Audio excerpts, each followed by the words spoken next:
Hello. One moment. We're gonna set up here. Come on, show me live. I know I'm live. Come on, Andrew.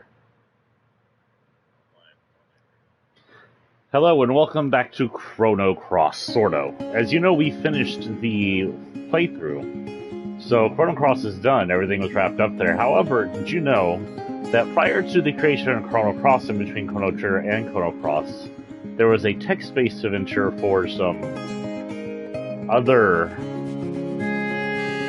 system? Was it the Panasonic system? I don't remember. Called Radical Dreamers, which is technically an alternate reality, a far removed alternate reality from Chrono Cross that does extend directly from the Chrono Trigger good ending. Here we go. It's supposed to be like 3 to 4 hours, and it's a text-based adventure, so please, donate to heal my voice afterwards. Do I still have any water? No, I don't have any water, so I'm bringing me water. Okay. Presented by the Radical Dreamers, 1996. Oh, actual music. It all began with a notebook my mother handed me. Oh, shit. Well, you know what? We missed that. Okay. So, it probably said it all began with a notebook my mother handed me. I started reading something, blah, blah, blah. I didn't mean to press anything. I didn't know I wasn't supposed to press anything. We'll go ahead and go in a search. The old lady's tip-off was right on the money. The counter spell on the barrier around the outer walls could have done a real number on us. Kid's plain, unadored braid flicked back and forth across... Oh, the old lady tip-off on the right was on the money. The counter spell on the barrier around the outer walls could have done a real number on us. Kid's plain, unadored braid flicked back and forth across her shoulders as she walked. We picked our way through the elaborate lattice of the manor's magic shields, moving in closer and closer to Lord Link's stronghold. There was 3 of us, Kid, Najil, and me.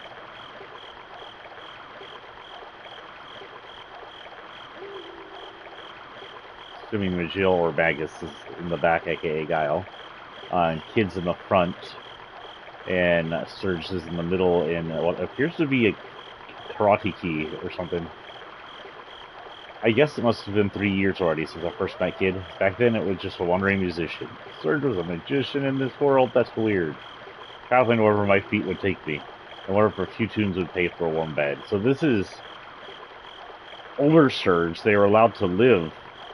Things must have happened to allow Surge to come be, so some of the time crash must have existed and happened. Otherwise, the area where Surge lives would have never existed, and neither would have Kid. Kid wouldn't have been separated. I guess Kid wouldn't have been separated from Lavos, because the whole reason Kid was separated from Lavos was to save Surge. Anyway, we'll keep going. It was the outlands of the town of Rigoria, where we first ran across one another, and since then she dragged me on a whole bunch of adventures. And misadventures, too. Ah, Kid. She was a thief. And not just any thief. She's a few months shy of 17 and already renowned as one of the realm's greatest. What's more, she was achingly beautiful, stylish, a joy to be around, and a dab hand at campsite cooking. Or so she liked playing. The truth was a little different. Those bandits with hearts of gold you heard about in the stories, the ones who steal from the rich kid of the poor, yeah, that wasn't Kid's style. She was short-tempered, prone to lie, bossy, and obsessed with money, and rarely did she care to listen to a single word anyone said to her.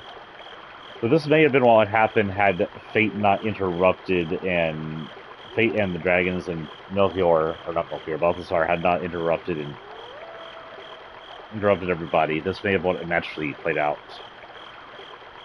Which means he would have met her later. But she wasn't all bad. Probably. Maybe. Sometimes. She had her moments, anyway. I glanced over my shoulder to see a shadow hovering behind us, blending into the darkness like smoke. Majil. Also known as Majil the Shade. He was Kid's partner, but even after the 3 years, I still knew hardly anything about him. All I knew that he was around 30 years old, and not much of a talker. But he was one heck of a mage. Oh, if Lynx is still around, then that has to be Lynx from another reality, because he had to kill Surge to be Lynx. I heard that he and Kid had started working together way before I met her.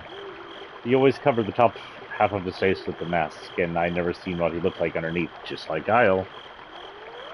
The much longer hair. Did Guile have long hair? Guile had long hair. I don't think Guile's hair was that long, but it may have been. He definitely was not dressed up that fancy. He was pretty fancy, but did not have a cloak. I heard. Oh wait, he was a man so mysterious that sometimes it would sometimes seem like he was an interloper from another world. It wasn't like Kid was exactly big on details about her past, but Jill, he might as well not have had one. And Kid didn't seem to know much about her partner in crime either. What kind of man he was, what kind of life he lived before nothing. Nothing. You might ask how exactly I wound up being a part of this merry band. Well, it's complicated. I guess you could say life doesn't always turn out the way you think it will. Kid, who was heading up our little party, suddenly stopped dead. Look lively, boys. We've got company. Dun, dun, dun, dun, dun. He glanced around warily as cold, cruel eyes emerged from the darkness. I heard a low growl. Dark shadows pressed through the night, surrounding us. Oh, Lisa's cats? A pack of wildcats. There must have been about 10. A thrill of fear ran down my spine. Flustered, I pulled my knife from my belt. Kid calmly shifted into fighting stance. Watch yourselves. I don't reckon these buggers have been treated for ages. The wildcat snarled and growled as they slowly closed in on us, drawing the noose tighter and tighter. Their eyes glinted in the darkness like fireflies. The strings of eager spittle dripped wetly to the ground. Then one of them sent an almighty roar soaring to the moon, and the hunt was on. Really? Wow, this is loud. Y'all won't be able to hear me. Oh, think fast. Kid dived in the thick of the pack of wildcats to get the largest number of them. Almighty kick in the chops. Startled beast gave a yelp as it was some flying. I turned my right to see a new view of a wildcat. It was charging towards me, its head lowered immensely. Kinda had tried to make a last night dodge, but I wasn't quite fast enough. Small scraping against my side as it rushed past me. I didn't know it was timed. I winced in pain for a moment, then turned to face my foe and readied myself. I slashed at a nearby wildcat with my knife.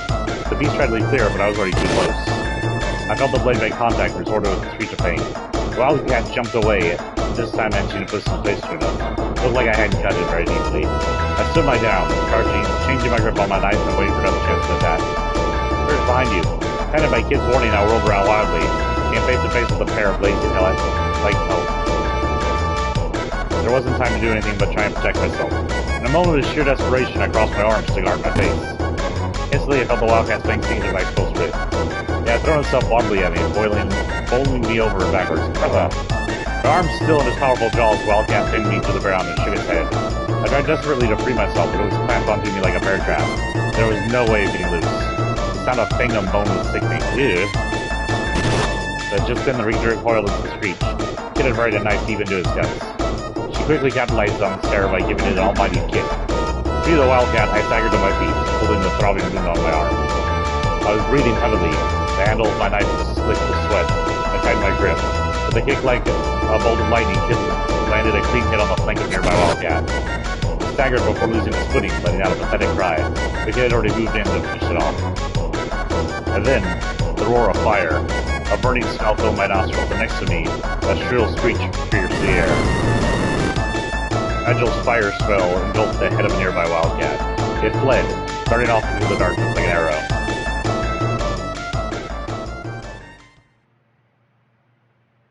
I scanned the area. Only moments ago we had been surrounded by, and now there wasn't a single wildcat left.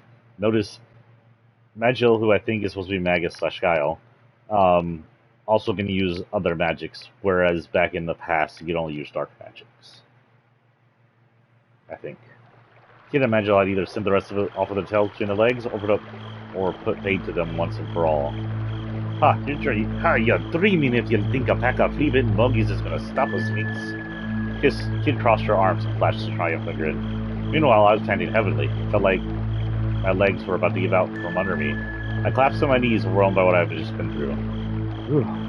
I'd taken a few hits, but I was fine otherwise. A couple of stars found out later. Maybe, but nothing that would stop me from carrying on. How do you... are you, Magil looked down at me, his face expressionless as ever. No worries, Mag. No worries, Mag. He'll be alright, said Kid, barging in to get a better look at me. He may be a winged sook. What? Does that even forgive me? But it'll take more than a few scratches to kill this one. She sounds even more Scottish, or Irish in this than she was in the other one. I know she's supposed to be Australian, but I'm not gonna fix it now. If she was nothing if not sympathetic. But she was right. This is no time to be boning my lot. We hadn't even reached the manor yet. I dabbed my wounds with a tincture-soaked cloth and wrapped them with bandages, then looked up at the other two. We're just getting started. We're just getting started, I grinned back, putting on a brave face and things. That's what I like to hear, the kid cheerily announced from his close quarters. But then her eyes turned cold, like the cold glow of the moon. The sky. It's gonna be a long night. I nodded, trying my hardest not to let her lose myself in her pale blue eyes. Calm down. Alright, let's get this show back on the road. She turned away and marched off deeper into the trees, not looking behind me to see if me and Magiel were following. Magiel, of course, was already right behind her. His unhurried gait made it seem as though nothing much had happened at all. I jumped back to my feet and chased after them. I'd be in for even more trouble than I bargained for if I got separated. Obviously, they're the better fighters. The dark forest inside Manor's perimeter seemed to go on forever, a labyrinth of trees and boulders. The Manor itself loomed light in the distance, glowering over the vast grounds, and hidden within a veritable mountain of treasure just waiting for us. Oh, excuse me, Jesus. Lord Lynx was a noble who ruled the remote territory of Gregoria. He was also Kid's mortal enemy. We were there that night to steal a certain jewel he kept locked away in his most closely guarded vault, the Frozen Flame. So Lynx has a Frozen Flame, apparently. Supposedly, and its guardian is Manor. The Frozen Flame was filled with mystery. It was said to be imbued with uncanny energy, thus possessed the beauty of clarity that made it priceless treasure. I guess if you didn't know, this was Chrono Trigger's sequel, and back in the day, you knew now. Countless thieves had tried to steal it, and not one of them acted close to succeeding. Not had any of them escaped the Manor alive. And now it was our turn to try and sneak in the place of death. Led by... Crap, I kicked my phone. Led by a girl who had the ambition to make the impossible possible, a hunger for vengeance that drove her onward, a desire for riches that could never be satisfied. As we pressed on... Why did it sound like Noburo made this music? It sounds like Uromatsu is part of this music. As we pressed on through the tree-filled darkness, the shadows gave way at last, revealing the true extent of the vast mansion. Tell me this doesn't sound like Nobuo Uromatsu music. I'll look it up later. It sounds like PS1 Final Fantasy style music. Not quite Chrono Cross music.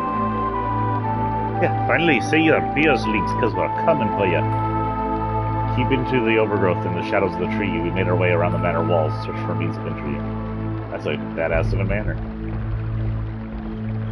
Eventually, we came to a terrace overlooking the garden. There was no signs of any guards nearby. The only thing surrounding the manor was uncanny stillness. This will lead us straight into the West Wing, just as well. We don't have... Oh, this is Magiel, sorry.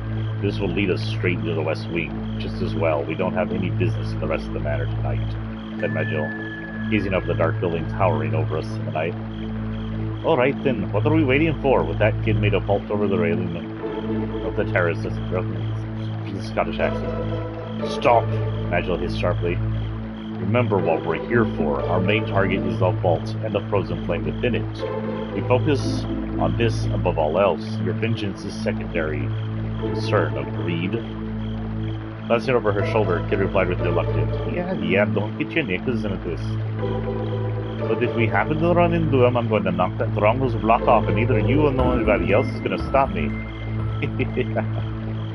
I guess Kid was going to get her way whether we liked it or not. Let's go, boys. The night is young. She cleared the railing with a sprightly hop and vanished inside the manor. We glanced towards Magiel and nodded in silence. We followed his lead. We were soon inside Lord Thief's lair. The darkness swallowed us whole, which is good for thieves. Weird we have a mage for a thief, but whatever. A corridor stretched off to the left and right from the terrace. It seemed equally dark. Chilly in both directions. I guess left is always my choice. We passed on through the darkness, down the corridors, turned and twisted, snake-like. This way and that. Everything around us was still and silent. It felt strangely like we were being watched. It was as if countless eyes were staring silently from the shadows, looking on with curiosity and pity. We continued, creeping cautiously down the corridors. Kid moved proudly and stealthily like a cat stalking his prey. While the shadows, Magiel followed, gliding swiftly and silently like the sinister breeze. We pressed on in the embracement of the Weaver of Fate. Wait, what? Did I read that wrong? We took the corridor leading from the left-hand side of the terrace, eventually arriving at the intersection of some stairs. The path to the right led down the stairs. The path to the left was dark side passage. The main corridor continued on straightward.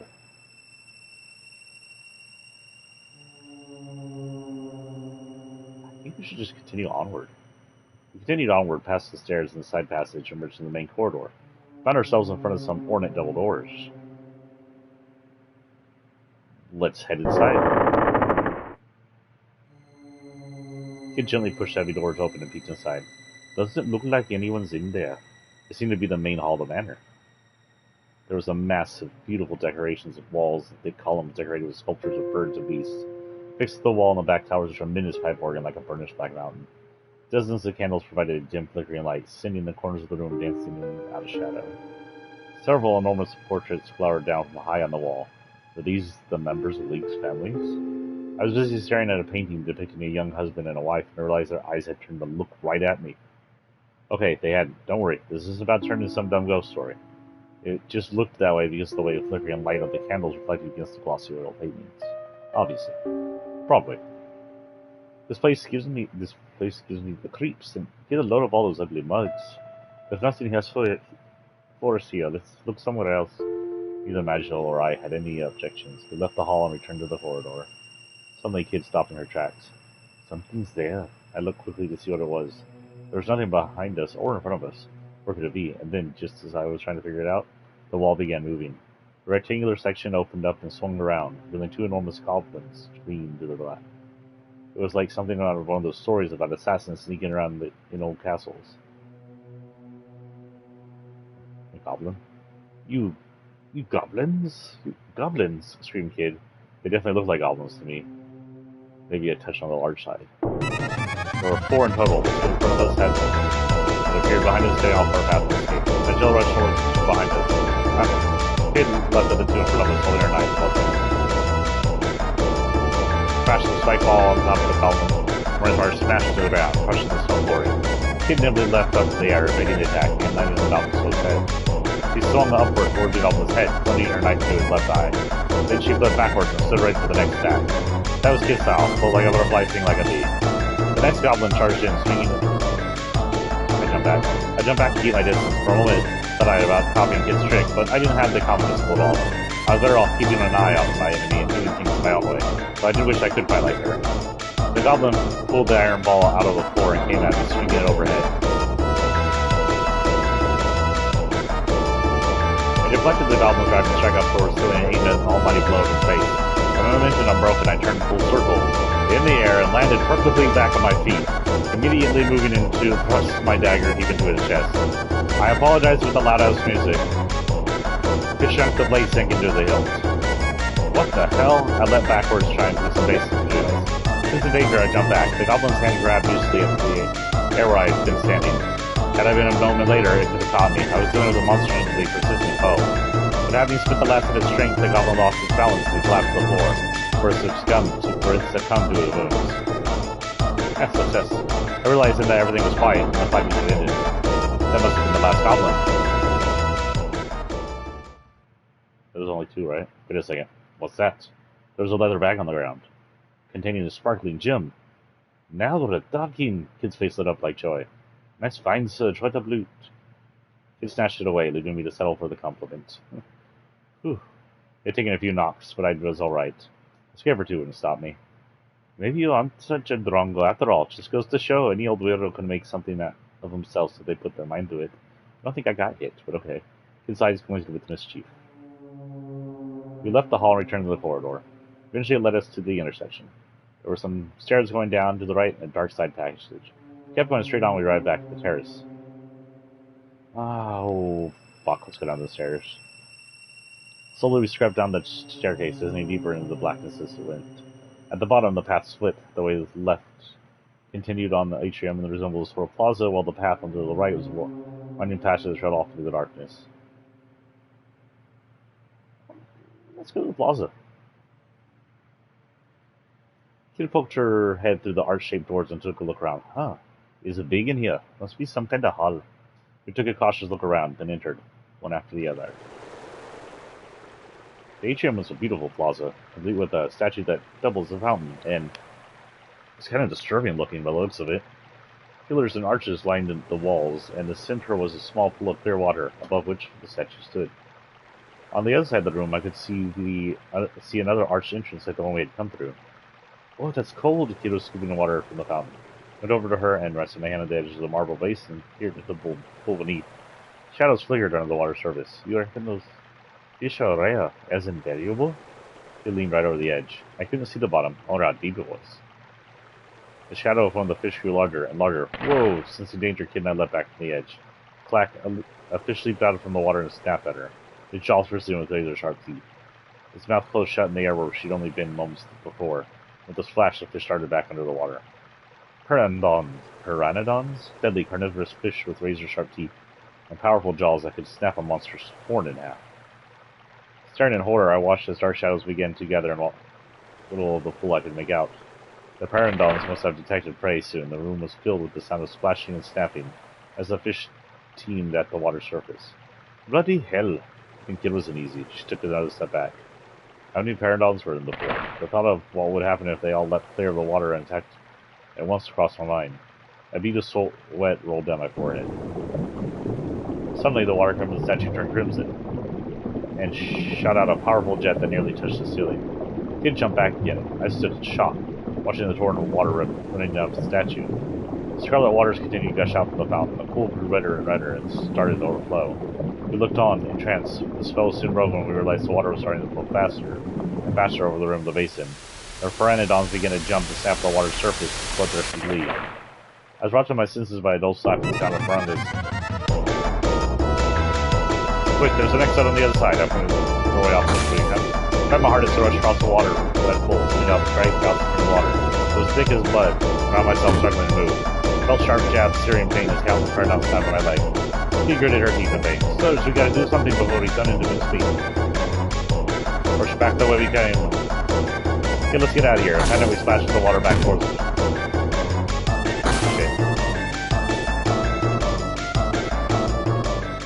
Okay. No going across there. Ooh, that was the close call. So that whole thing was a trap, eh? Talk about twisted. Things even more sick bash than I thought. But to say he wouldn't have to be if he didn't have to guard against people like her breaking into his home. But I thought better of it.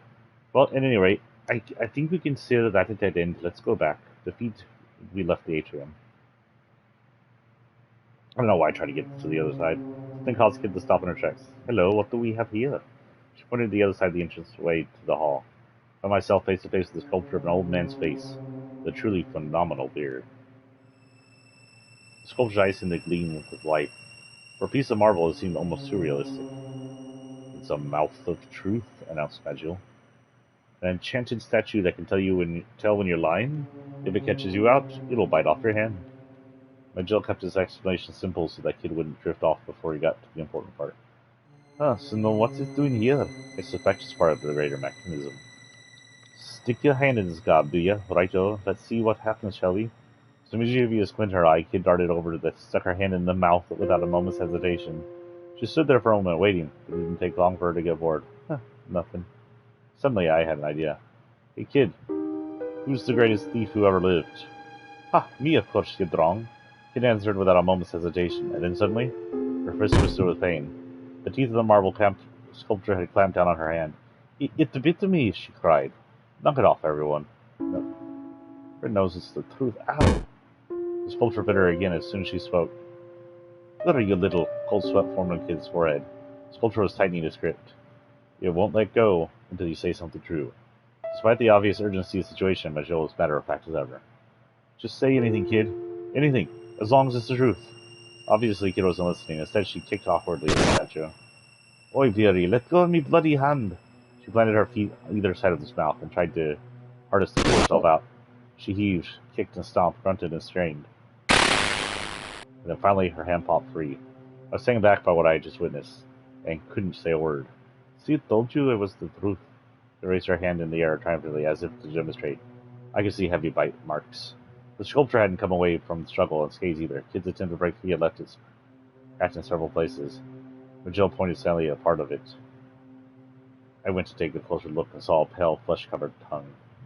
I expect we're supposed to put something there," commented Magil. Something. What exactly? I replied. She stood there for a minute. I lost in thought. Then she started to unload all the knickknacks she'd been carrying. It was a strange collection of odds and ends, pulled out from her pockets, her boots, and even from her braid. All right, Serge, now's your turn. Have a go at this stupid statue. Kate grinned at me, pulled her assortment of knickknacks out in the palm of both hands. I guess she decided that whatever further horrors the statue had in store, she'd rather not face them herself. Nice kid, real nice. Grumbling to myself, I reached out to pick up an item. I chose...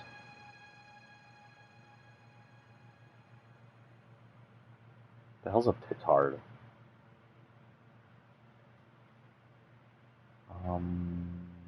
Centipede? What the fuck is a centipede?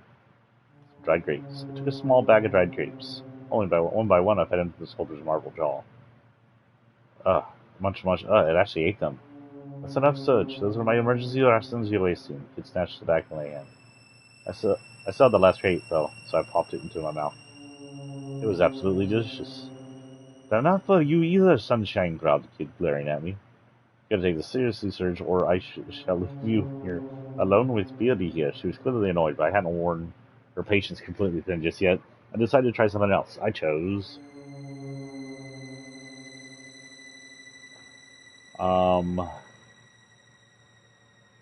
Sizable petard. I picked up a sizable petard. Anxiously, I shoved it inside the mouth of truth. But nothing happened. Let professionals handle this, Surge. She shoved me aside. She was holding a match. Wait a second, you can't be serious. All the blood drained from my face. Deadly serious, mate. Before I could say another word, Kid lit the fuse. An explosion followed, accompanied by a puff of white smoke. The smoke cleared the mouth of truth that came into view once more, still intact, but now very badly cracked indeed. Not quite enough oomph to knock it off its blocker. Should have thought up a good one, so if it's hard as some kind of gunpowder. Kid stood there with her arms folded, calmly commenting on the mayhem she just caused. What do you think you're doing? I can't believe you just set that thing off. He shot me a look. What do you mean? What else are you going to do with a bomb? She was a complete and utter liability. Well, any more ideas, Sidge? Asked Kid breezily. I chose. Running out of things, Jesus Christ.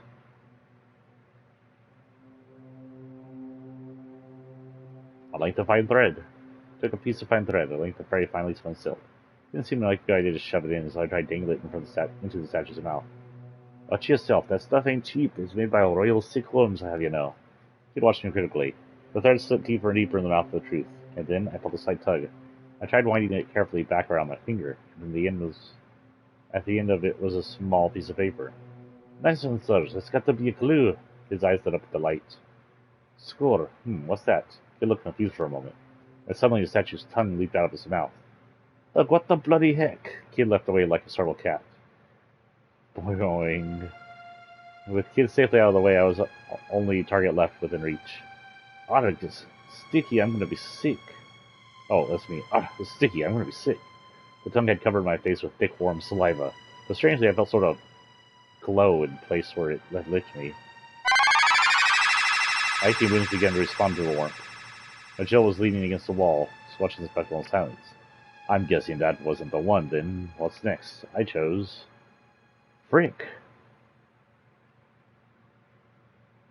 Urbelium. I picked up a peculiar piece of parchment. Bracing myself, I shoved it into the mouth of truth. Nice one, Mr. Master Thief. You think it's a magic scroll or something? He doubled over with laughter. Guess that didn't work. The sheepish chuckle, I pulled it out again. Oops, my hand slipped in the scroll unfurled. It was filled with strange symbols. Noticing the confused look on my face, Maggie spoke up. It's a decoding chart used for Imperial Guards field reports. Well, it's all gibberish to me. Wouldn't be much of a code if it wasn't, would it? Kid muttered witheringly. I was too embarrassed to reply. Once I clawed back some of my pride, I attempted recovery. You'll, have to walk me through it sometime. She just pouted and looked away. Oh, so you can't read it either. Boy, I can take my moments. Fine, if you're not going to take this seriously, we're leaving you behind. Sometimes she could be a full device. I'd really done it now. She made to leave, but I grabbed her gently by the shoulder. Look, I'm not messing around. I'm sure the next idea is going to work. I believe it when I bloody see it. It didn't seem convinced. The stakes were high. I looked at her collection of stuff again. I'm running out of shit. Yeah, we used the petard, the Villium, the dried grapes, the thread. We got lipstick, centipede, and file. Fine, I'm making him eat a centipede. Oh, that is just. What are you doing walking around with a centipede in your pockets? I reeled back in disgust. This isn't your pet or something, is it? Don't be thick, sir. Just a toy, not a pet. A toy? You gotta pick something nicer. It is nice. Thanks for giving people nasty surprises. She seemed to think it was an entirely reasonable attitude. Entirely reasonable to her, maybe. That was what she doing with all this stuff? I reached for the rubber centipede, trying not to think too hard about what I was doing. I stuck it into the mouth of Truth, only for it to fall back down the back of his throat. Sir, you'll pay for this, the crowd repeated, staring daggers at me. Yikes. I'll get it back, I promise. Still on my nerve, I reached in the mouth of Truth. Suddenly, my hair stood in. It was licking my hand. The ganked, uncanny tongue slopped back and forth across my fingers like a lollipop. Ugh, I'm gonna puke. Keep it together, Sudge. Do it for the centipede. Kid's support didn't do much to help me, but somehow I managed to pinch the centipede with the tip of my fingers and pull it out. You must really love this thing. Not really. I hate to see stuff go to waste. I'm sorry. I'm sorry. I'm sorry. What? Why had I even bothered? Well, no luck with there either. Want to try something else? Asked Kid, almost like this was a game. I just wanted to be over. I reached out for the next item and chose. Well, I'm out of, got three things left. No, small silver mirror. Took the small silver mirror. The sculptor stared impassively, his marble beard still commanding my attention. I stuffed the mirror into his mouth. It didn't seem to be the right item for the job. Don't see any cavities. Yeah, very funny, and I'll give a main favorite mirror back before you think chomps it to pieces. She lost her patience and snatched it off me. It was rather a nice mirror. I pictured her gazing into it as she braided her hair. You want to try something else? Do you want to try something else? Asked Magill dryly. I chose. Well, I got two things left. We're trying a tube of lipstick. I picked up a small lacquered tube of lipstick, and without knowing quite why, smeared it all over those Atch's mouth. What are you, me lippy? Kid exploded with fury at the sight of the mouth with Truth's bright red lips. What's so mad about it? You don't even wear makeup. It's for marking our paths to make sure we don't get lost. I didn't realize. That would explain why you brought it with you. What exactly is that supposed to mean? What's so funny about me having lipstick? Anyhow, ugh. Nothing at all. It didn't take much to tell that this was calm before the storm. You better buy me some more when we're done here. Yep, she was mad, alright. Okay, I'm sorry. Let's just try something else. He gave me a downing glare in response to my apology. Take this seriously or I'm through with you. I gulped and nodded in panic, then reached down with my chose. Well, that leaves one thing left. I think the file's the only thing we haven't tried. I took the file and placed it inside the mouth of the marble sculpture. Didn't be seen right out item for the job. Crunch, crunch, crunch. I was stunned. The mouth of the Truth had started chewing on the file. It was eating it. Kid was screaming with rage. Me file, me lovely, scratchy, scrapey file. I can't believe you just let that happen. You're in big trouble now, mates. She was clenching her fists and trembling with fury. Sorry, I'll get you another one, I promise. I wanted Dad. Just don't hit me. I thought I would better off. I'll hold you to that, muttered Kid in a threatening grumble. If you're just gonna feed the statue all me stuff, we're done here. I promise it's not what I'm trying to do. You better be bloody not be, mate. Once again, we showed me her collection I chose. Well, the file's gone, the mirror didn't work, Centipede just made me shove my hand down his throat. Tube of lipstick just smeared his lips. Crepes didn't do anything. Fine thread didn't do anything. Petard didn't do anything. A Valium strobe didn't do anything.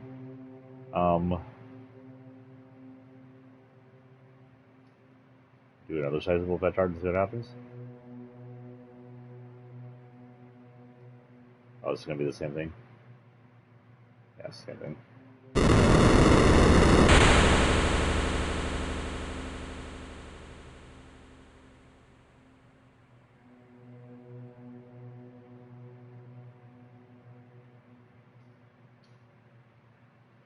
Okay, so there's nothing we could really do here.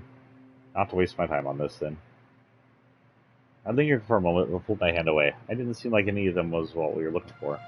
Alright, then let's just forget about it for now, muttered Kid, stowing her valuables. I was sure we'd find a use for this stuff. Whatever, let's get moving, eh? Defeated, we left the atrium behind us.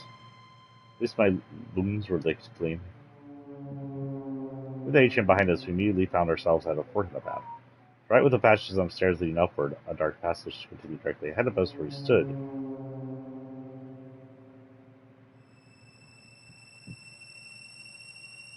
Let's go to the stairs. I guess we should go downstairs. the top, we found another intersection. Taking the corridor to the right would lead us dead end with a large door, while the way to the left led to the terrace, the narrow side passage across.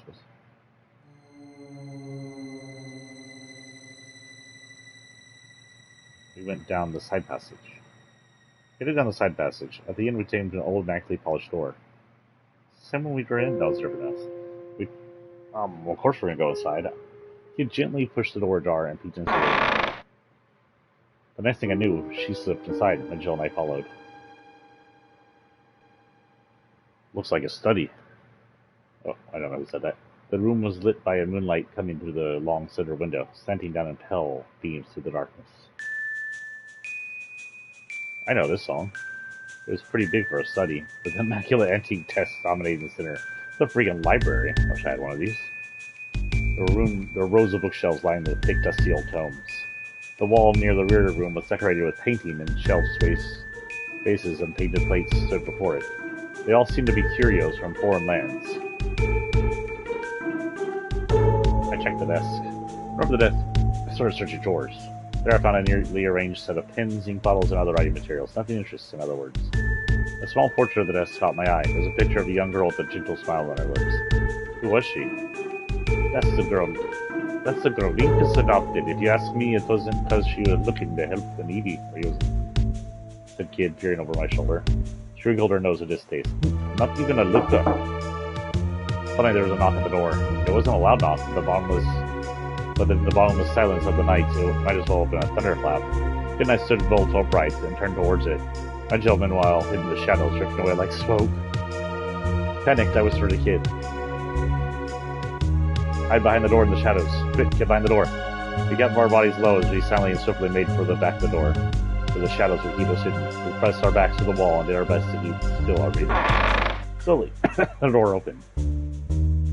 Flicking candlelight spread across the doorway with a warm glow. I held my breath. It seemed whoever it was didn't mean to come in. They simply stood there.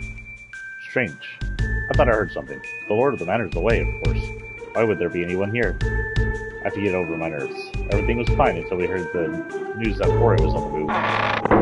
So Pore is still on the move, and we must be still in Termina, whatever the hell the place is called in Chrono. The figure quietly closed the door, plunging the room back into the darkness. The voice trailed off like a whisper. We remained nothing, motionless, keeping our ears pricked for any sign of unwelcome return. All we heard were footsteps moving away. So Pore has made us move. My Jill emerged from the shadows, contemplating the news we heard. Yet, if the rumors are true, we might well be about to find ourselves in a very difficult situation. This seemed to set her thinking too. Pore was a powerful nation that ruled the southern continent. I heard it was a prosperous land whose recent and sudden development had pushed it far ahead of its neighbors, which made me wonder, what would its inhabitants want here, out in the sticks? They couldn't be after the frozen rain too, could they? As valuable as it might be, a jewel was just a jewel in the grand scheme of things. I couldn't imagine it being an item of national interest. I mean, ultimately, it was just a pretty rock. Right? We know better. Let them do what they want. If everyone's busy playing soldiers, they won't be bothering us. Come on, we got things to do. She headed for the door. We left the room and made our way back down the side passage. Made our way back down the dark side passage leading from the study. Eventually we arrived back at the intersection. Some stairs led downward, and the corridor branched left and right. We had to go back to the friggin' terrace. The main hall was nothing, downstairs was nothing, so to the terrace. After a short walk down the corridor, the terrace came into view. We kept following the corridor. Why did we leave without checking the bookshelves? Yeah. We kept following the corridor. A short way along the corridor and to the right-hand side of the terrace, we found an ancient-looking door. Again, on our right. Kid pressed an ear against it, listening for signs of life. Get quiet, don't reckon there's anybody in here. Let's open the door. In we go. Kid stifled her breath and reached for the handle. The door was unlocked. It opened loudly. Sorry, checking things. No text messages. What's this the room supposed to be? The place is a dump. Kid had poked her head in and through the door, taking a quick peek to see if there's anyone inside. I was disappointed by what she found.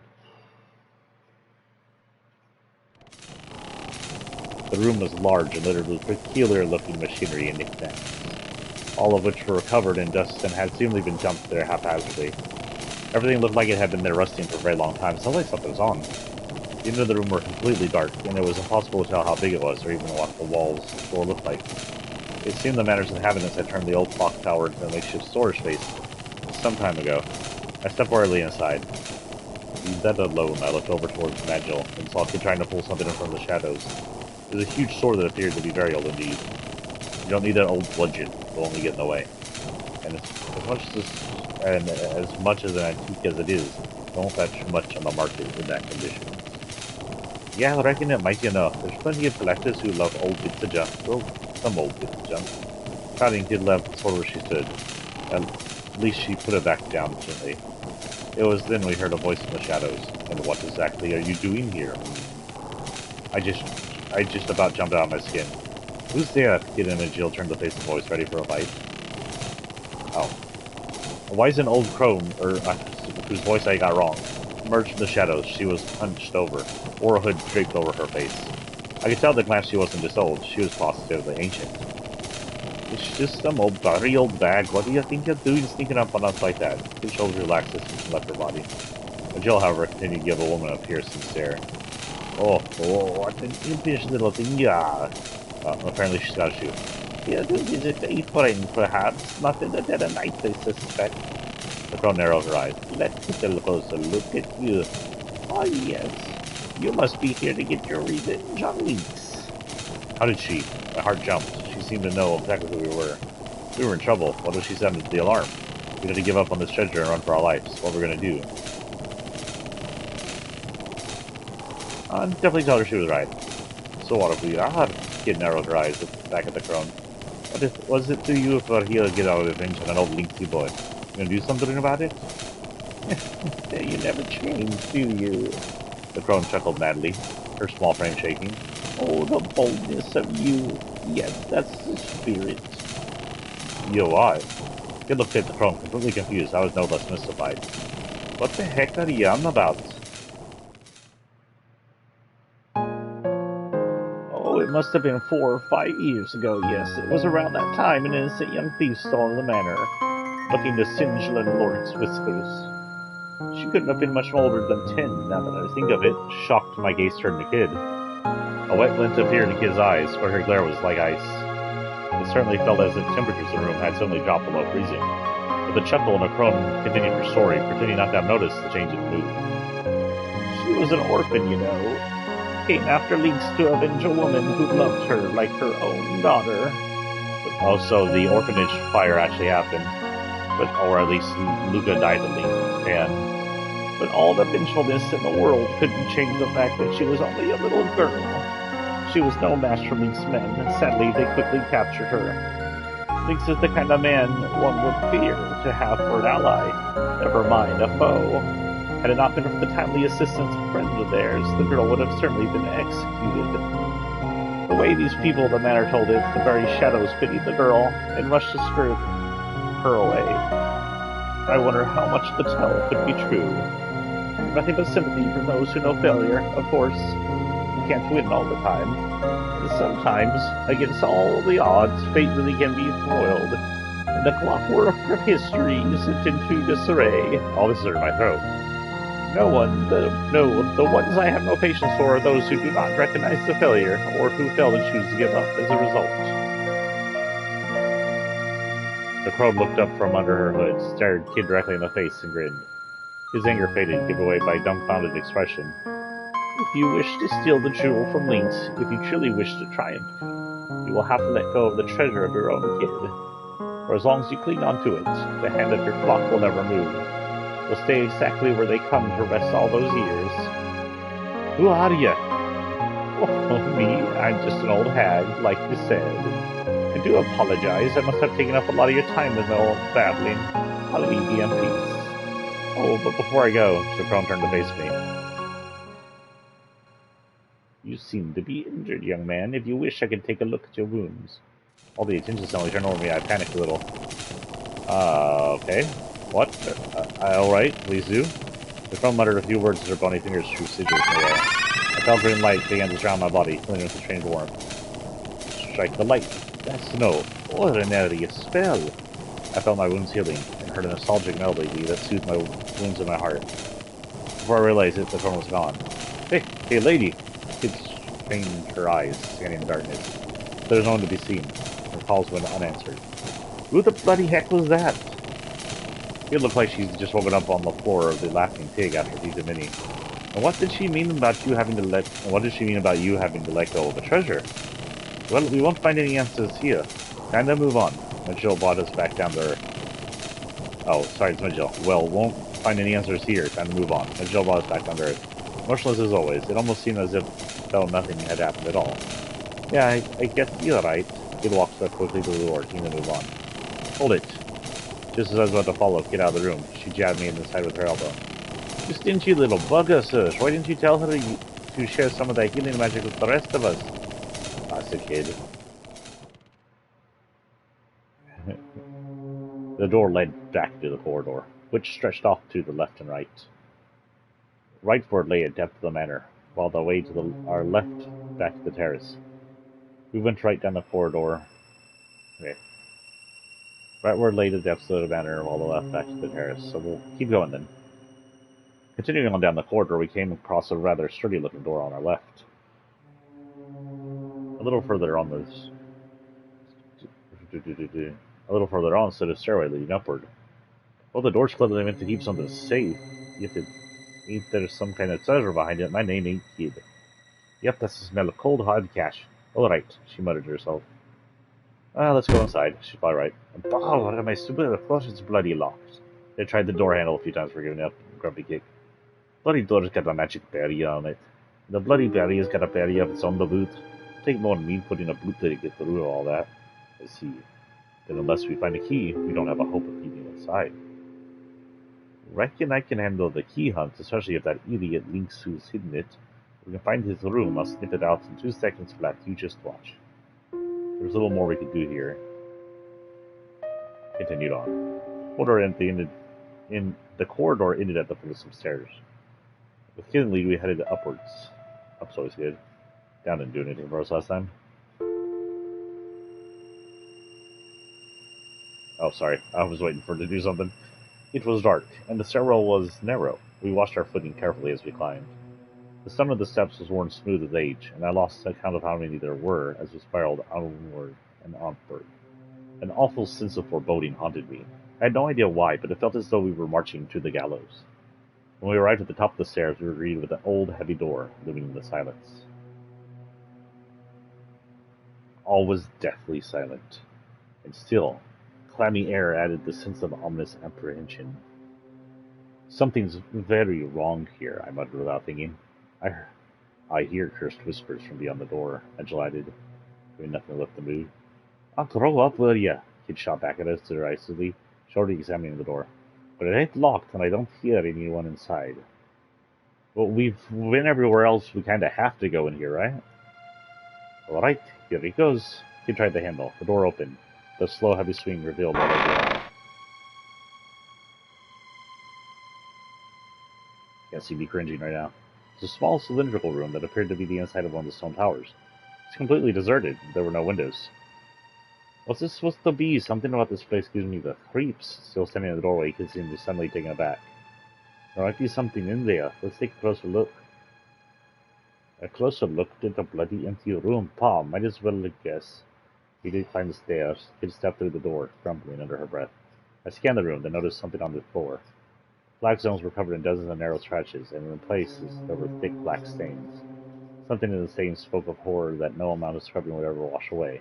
A malice and sadness beyond that. What the hell is going on with the freaking phone? I've gotten like 20,000 notifications.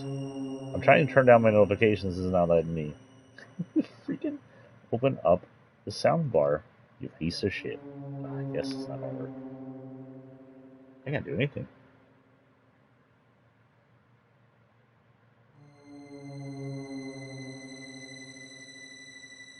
Weird, my phone was somewhat frozen. There's something living here. Crouching in front of the wall, Magil was inspecting some brownish markings that looked like more of the same stains. Someone's carved lever into the wall and scrambled them, using blood magic. Kid had gone over to take a look. Looks pretty old, hard to read through. Some of it's been worn away. Let's see. I cannot hold my much longer. My only hope now is to leave the ancient signet in this room. Ancient signet? Suddenly the door slammed shut. We jumped to our feet with a start. From above us, we heard unsettling creaking sound. The walls and floor began to tremble. What the hell's going on? His eyes darted around the room as she desperately tried to figure out what's happening. The creaking sound from above continued. The ceiling moved ominously closer. What the hell? Oh shit.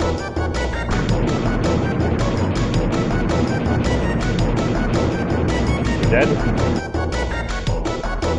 We walked right into a bloody trap, she bit her lip. Gotta do something fast, we don't have time. Good idea, there's gonna be a hidden door or something somewhere, yelled Kid. Panicked, we tried to jump from the wall so we could find it. While Cam was against solid on the other side. The edge of the stone, the same blade sliced into my forehead. There was no time, what are we gonna do? Try to stop the ceiling. Right, we can stop the ceiling yet, but how?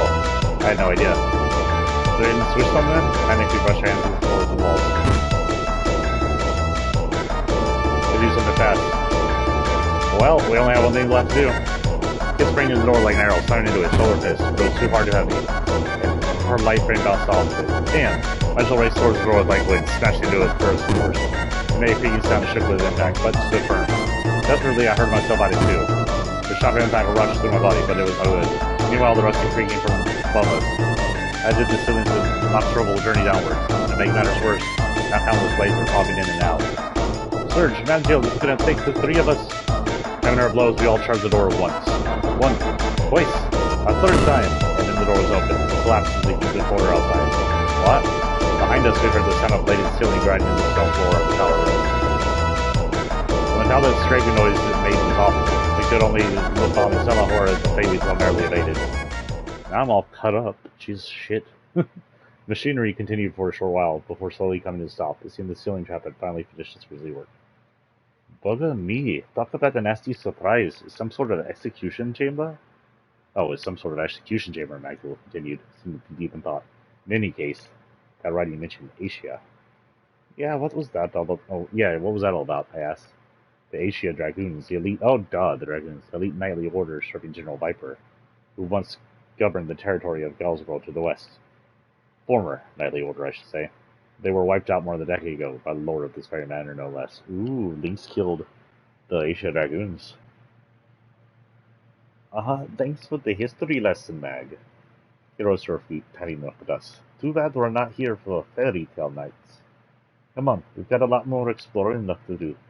Nigel shrugged silently, and we headed back to the stairs. With Kid in the lead, we headed downstairs. We went down the stairs and continued straight ahead, eventually coming across a screwed-looking door on the right. The corridor continued further back towards the terrace. Where do we went in here? Continued on. Continued down the corridor, eventually coming across the door left. Where do we went in here? Walk into the terrace can do. Oh, we had to go back to the terrace. There's nothing else to do here. We turned to the wide terrace overlooking the garden, and then I talked to Kid. Alright, Sludge. Finally starting to learn how to get your hands dirty, aren't you? I guess people really pinching over the effort. His eyes shone with an impish playfulness. Well, she hadn't seen anything yet. We should go back inside. We're not here for fun, little natural. Well, he said that, not Kid. But you seem to be coping better than I expected, Surge. I told you before we left, you can count on me. You can count on me. I've taken a few knocks, but I was alright. Nothing that would get the better of me anytime soon.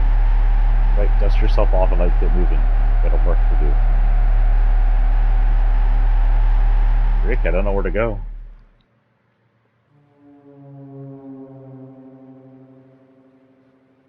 Go back left. I don't think there's anything I missed.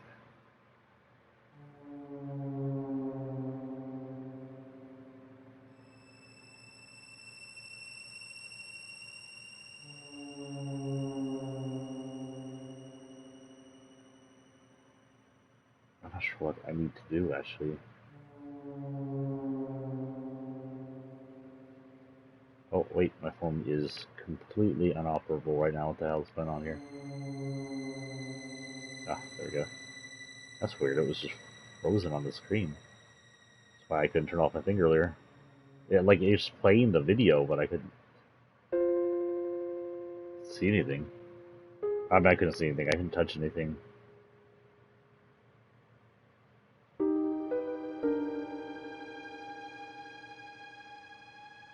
Sorry, I'm fixing this.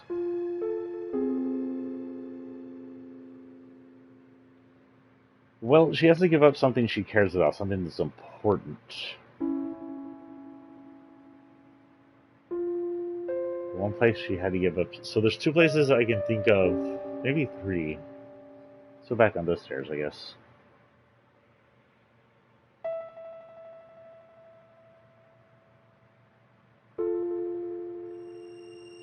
Passage to the right.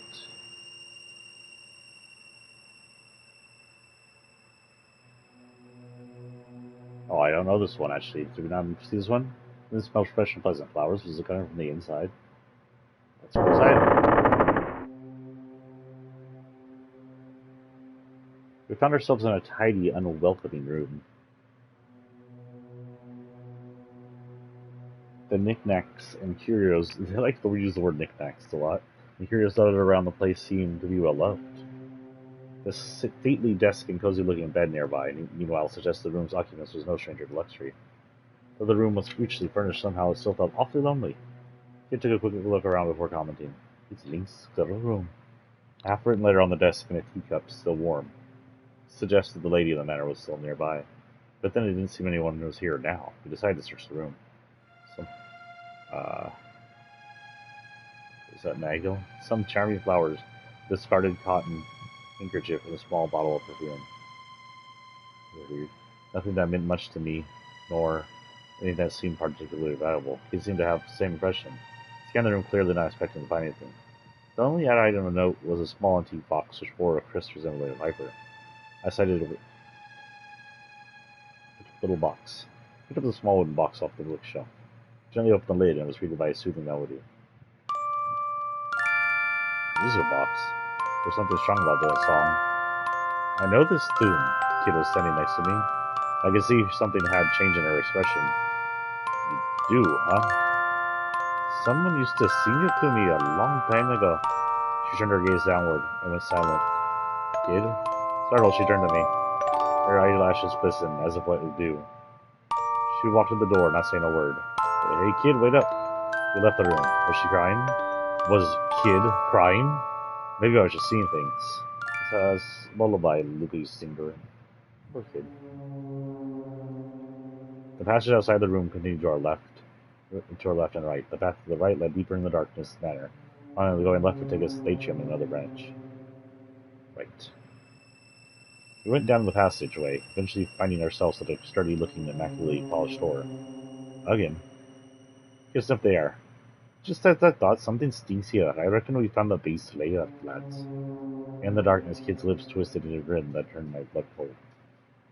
Let's go inside. Kid opened the door to slip inside. I can slip anywhere with doors like this. It was Link's room, but he didn't seem to be around. Excuse me. The bug was gone and gave up because he heard I was coming. There was something deeply unpleasant about her room. There wasn't anything unusual about the furniture and fittings, not how they looked or how they were made, but taken as a whole, it all felt discordant. Was this a reflection of Link's, seemingly an ordinary farsight that hid disturbing truth behind it only some could see? Sorry, fixing my hair. Right, I bet we'll find the key to the vault in here, or a clue about where to find it. I started searching the room. The desk drawers, the paintings on the wall, the vase on top of the side table. I left no stone unturned. There didn't seem to be anything suspicious, but as I scanned the room, something unusual caught my eye. There was a pedestal on a corner, a significant-looking scarlet cloth drawn over it. I slowly raised my hand towards it, and carefully pulled the cloth away, revealing a mirror. It was an old-fashioned and of an elaborate decorated style. I've seen it before, and it was reflected, and in it reflected a statue of Venus. Suddenly, the eyes of the statue shone with light. Oh shit, it's a weeping angel.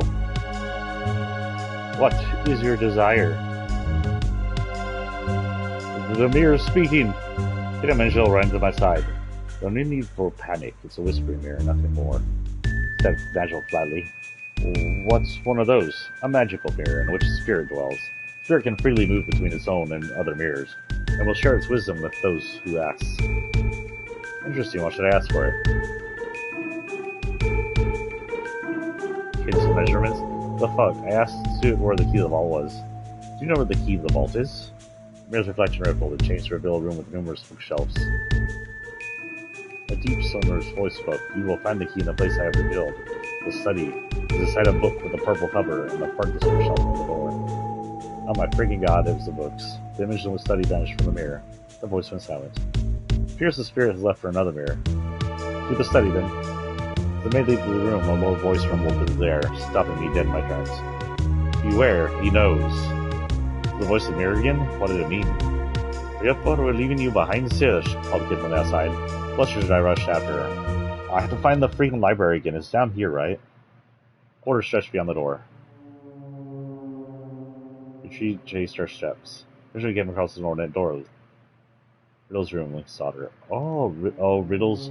Oh, Riddle is Viper's daughter, right? So Riddle was adopted after he killed Viper, I guess? We continue on our way. Continued down the corridor until we reached an intersection. There was a left turn down the corridor leading to some stairs that went upward. The corridor also continued straight towards the entrance of a large plaza-like atrium. Fuck, where did we find the library? I got back upstairs, I guess.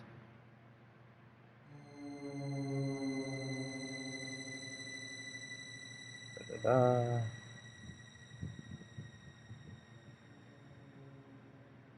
think we want to the left. Right. Source of study, there it is.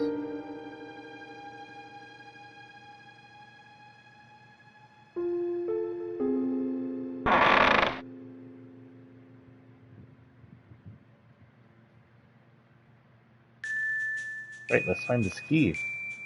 Light on our feet, kid moved into the center of the room. What did the mirror say it was going to search? She was asking me. How was I supposed to remember? Purple. Far bookcase. Purple far bookcase. Goodness, I have that kind of memory. I think it's supposed to be the one with purple cover in the furthest bookcase. It's a lot of freaking books to look at. I'm gonna take my word for it, kid, maybe for the case in question. Right, this one. Purple cover. Aha, this has got to be it. He pulled out a book from the bottom shelf. Nigel and I watched she opened it. The pages were hollowed out, and inside was an old key decorated with a strange symbol. You nailed it. Nice one, Serge. He snatched the key from inside the book. Alright, time to finally get a look at this treasure. Having got what we came for, we left the study. The locked door was in beyond the terrace, right?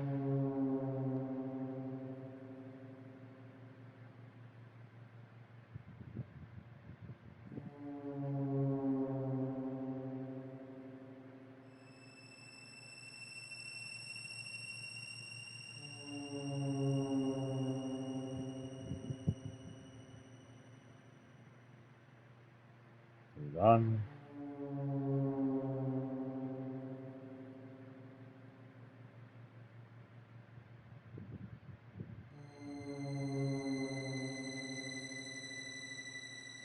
We went inside.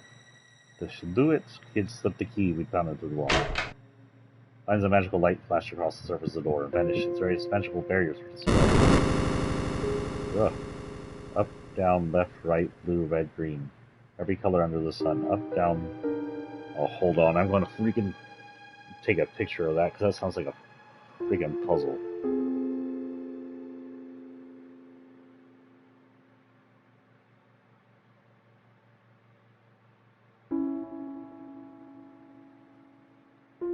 Okay, back to my manager. Just in case it's a puzzle. I have that. And all was quiet. In the darkness, the man returned. Right way. With the creak, the heavy doors gently swung open. As soon as I saw what was inside, I gave a gasp. Kid stepped inside. Whoa, he's hit the mother lode. Out of the darkness loomed a veritable mountain of gold, silver priceless works of arts, and exquisite trinkets. He looked as if she were on the verge of drooling at the sight of it all. Well, what thief wouldn't have been? How do you get it all, though? After all, this was the kind of hoard that few people would ever come across in their lifetime. The smallest fraction of this vast amount of riches would have seen even the most careless spendthrift set for life. Our goal is the frozen flame. Ignore the rest. Nigel spoke with an icy dedication to our mission. He had not even batted an eyelid at the sight of greeted us. Yeah, I know. She was disappointed, of course, but she soon set about scanning the room for the object of our hunt. Wait, is that it? Look over the pedestal over there. I turned to see what Kid was pointing at.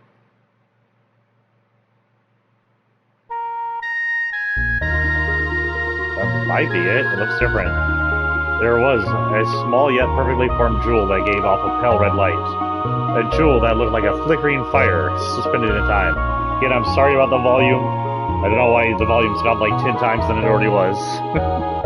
The frozen flame. Silently, Majil walked towards the pedestal. I called out, "Wait, we have to be careful." You're right, this is Lynx we're dealing with. After all, it may very well be trapped. We should be on our guard. You need to be quick about this, but fine, have it your way, mumbled the Kid, looking away. Majil examined the pedestal for a short while. We were wise to be cautious. Placing his left hand on the base of the pedestal, he muttered an incantation, throwing back sigils in the air with his right hand. Some glyphs appeared in the smooth surface, and for a moment blazed brightly. There, now we can proceed. Nigel calmly reached out and grabbed hold of the red jewel.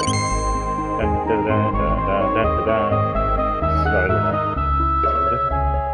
Surgeon friends obtained the frozen flame. Did it be the Zelda version? Dun dun dun dun. However, phew, we managed to get what we came for without anything horrible happening to us. I breathed a sigh as relief as turned to begin to Nigel. He was staring silently at the jewel in his hands. Jill, we did it. Let's get out of it. Before I could finish, the frozen flake crumbled to dust. This flame was a fake. Lynx must have been keeping the roll and some were safe. What? Suddenly the light rang out. The room was flooded with light and the metal bars slammed down in front of the door. Ah, shit. I turned on with a ghast to see Kid frozen, an ornate crown on her hands. A wide-eyed look of awkward shock on her face. Kid, god damn it. Dun dun dun dun. Kid and friends obtained a golden crown too? You're kidding me, right? You had to go and you complete bonehead. I let it rip with the stream of choice insults. In my head, that is. Metallic parrots in the four corners of the room suddenly came to life, clapping their wings and screeching. Please, we're in trouble. These things are going nowhere, said Mantle, inspecting the bars stuck in the door. Although to look at it, you wouldn't have thought that there was anything wrong. Which way? The parrots to the vault.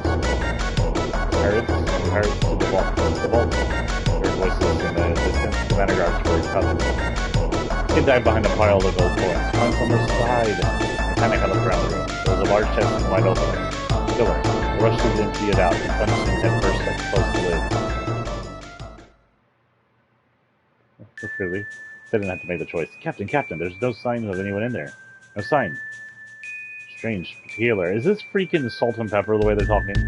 Strange, but healer. No one has ever escaped before. No one has ever fled the mousetrap's clutch. None.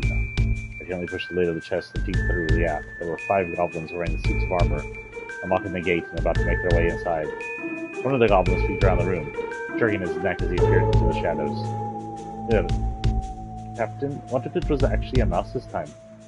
Chef was grumbling about mouses the other day, Captain. A mouse, a rodent, a rat. But a teeny thing like that really has sprung the trap? Replied a stocky, plump-looking goblin. Must have been the captain. He didn't seem convinced. That was when I heard a strange but oddly familiar sound from a corner room. Seek. It was coming from where Kid was hiding. Startled, the troop of goblins looked at each other. For a moment, none of them spoke.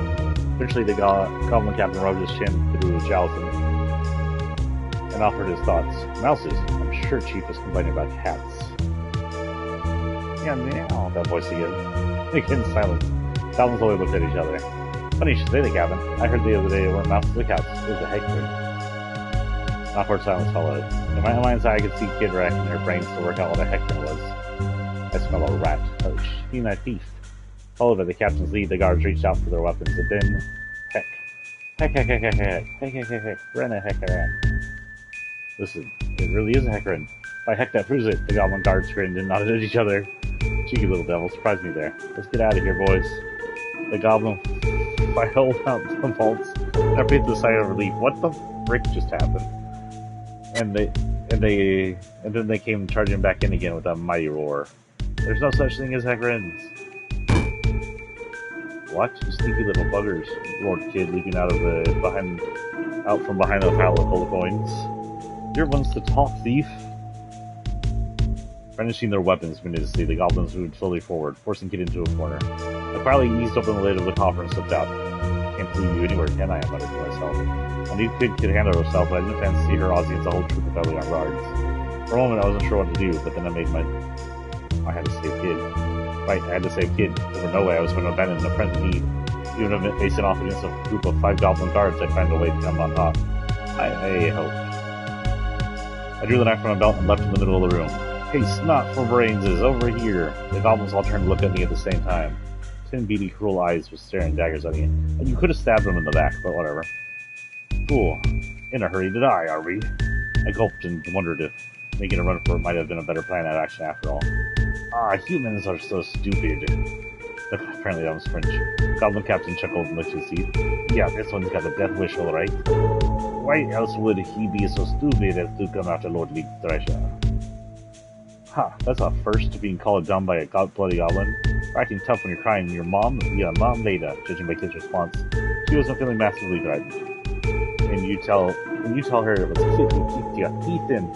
So you're a kid, are you? The sneaky little, slippery little thief who heard so much about. The goblin narrowed his eyes. Lord Links will be thanking me. Lord Links will be thanking me from now until my retirement when I bring him your head on a silver platter. The goblin captain pulled his morning star from his waist and started swinging. You don't know what you're messing with. We ain't no ordinary goblins, sweetheart. We're Leek Sealy Guard. The goblins that gobble other goblins. That's right, the Gob Squad. Oh, quit shooting me a mouth off. Let me stick a boot in it. In fact, Kid launched to a lightning fast swinging kick. The boot connected with the right side of the goblin's head. The crack, sending the creature tumbling to the ground. Get him, lads. The boys look scrawny. Start with him. The goblin captain spun the heavy metal balls with his morning star in the air. Glorious gob strike. Aye, aye. The goblins charged across in response to their captain's command. I dodged the attack. Slowly dodged the attack. The morning star brushed past my teeth. I don't know how I managed to escape unscathed. I lost my balance, so I fell clumsily to the floor. I lashed out with lightning fast escape. Over the exact from. Please have mercy. The trained goblin collapsed to the floor and flies from fear. This isn't a game search. Watch yourself, will ya? Another goblin flew down overhead. Bombs away! With a growl, I slipped the morning star. I jumped up for their counterattack. They're all attacking the trying to for a clumsy dodge. I tackled the goblin head on. Literally, I smashed my skull and blew off in the spirit of distance as hard as I could. The shock ran through my neck and shoulders like I'd been brained with a hammer. It was worth it. Teeth and spittle flew left and right as great, ugly blue bolts stumbled across the floor. A blazing pain seared through my mind, and I fell to my knees. God, strike incoming! The goblin rushed towards me. I dodged the attack. I slowly dodged the attack. Well, I tried to at least. The morning star slammed on my shoulder with his sticky impact. I really was in agony. Agony? At the same time, trying not to lose sight of where the next bolt might be coming from.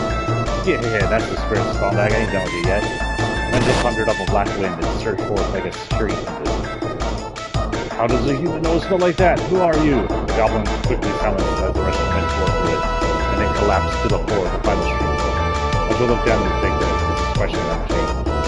Another goblin flew down from overhead. Bombs away! The growl as soon as morning star swinging head. Jumped up for a countertop. Bounced gently off his enormous rock-like body, smashing headfirst to the floor. The shock of the impact jolted through my body. Another goblin hesitated for a moment, only to be run through by a spear of pure lightning thundered up behind him. The goblin let out a fully curling howl of electricity coursed through his body. He clutched awkwardly at his chest where it had been struck. His face contorted with agony and horror. Edgel's cape fluttered, and his piercing eyes stared coldly at his victim. None who should define me shall escape my wrath. Long live Lord Link, Lord of the Gob Squad! With these final words, the goblin collapsed. That was the last word. He made it. Yeah, except for my head broken. Oh. Ha, piece of cake, said Kid, putting a brave face on things as she wiped the sweat from her brow with her arm. And then she stopped and looked at me. Slurge, what were you thinking, you great dongo, getting the goblins to come after you like that? You really didn't have it in you know. She gazed softly at me, her blue eyes like the cool glow of the moon. She seemed to be trembling slightly. She looked down on the ground, hiding her face. Thanks, I'll never forget what happened tonight. Even if we go our separate ways, even if we never meet again, never. And then Nigel stepped in. Save the chatter for later. We can't waste any more time here. The frozen flame must be somewhere else in the manor. All right, mates. Thanks for stating the obvious. It's not my bloody fault that Lynx has to make things so bloody difficult for everyone. This fell on her heel as she made a sulky about face for the door. Suddenly her attention returned to the pile of defeated goblins. This bunch of drunkos said the Lynx had leaked out, alright? I bet you they got some nice loot on them. With that, she started unceremoniously rummaging through the fallen captain's pockets. She was like a hyena sniffing for scraps. Hello, what's this? Found an odd metal plate. It resembled an open hand and was covered in runes. For the bitey thing downstairs. I reckon this might open some other magic door somewhere. We'll never know when it might come in handy, but finally keep us. The plate vanished into his pockets. Looks like there's nothing else worth taking. As he can't pocket the lint of its dream. She rose to her, which she has. She rose to her feet and looked around the room. You know, it's a real shame to leave the rest of this loot just sitting around here in love. I suppose we can get back for it whenever. He had turned to face us and flashed again. Alright, lads, let's get the move on. It ain't gonna be dark forever. The hand-shaped plate is our only clue for now. No, the hand-shaped plate is our only clue for now. With that, we left the vault and searched for the real frozen flame. Anyway, I think we have to go back downstairs to where the freaking mouth thing is. Border outside the room stretched off the left and right. The path to the right led to the terrace. Towards the terrace again. Nope. Going, continue on. We gotta find the weird.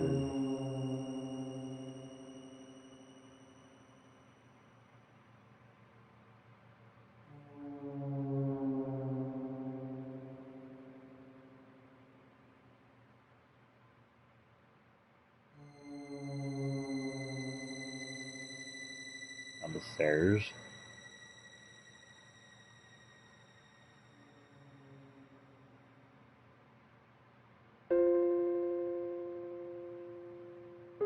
That's just to the right would take to the plaza, right?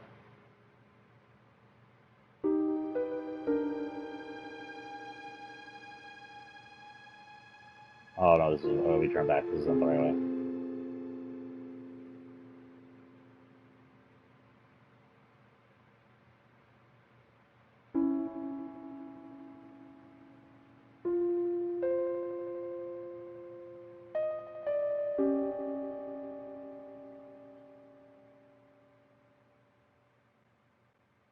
Oh, sorry, I was reading that. She's like, oh, we shouldn't go in there. How about we go back to Beardy and try sticking something down his gob?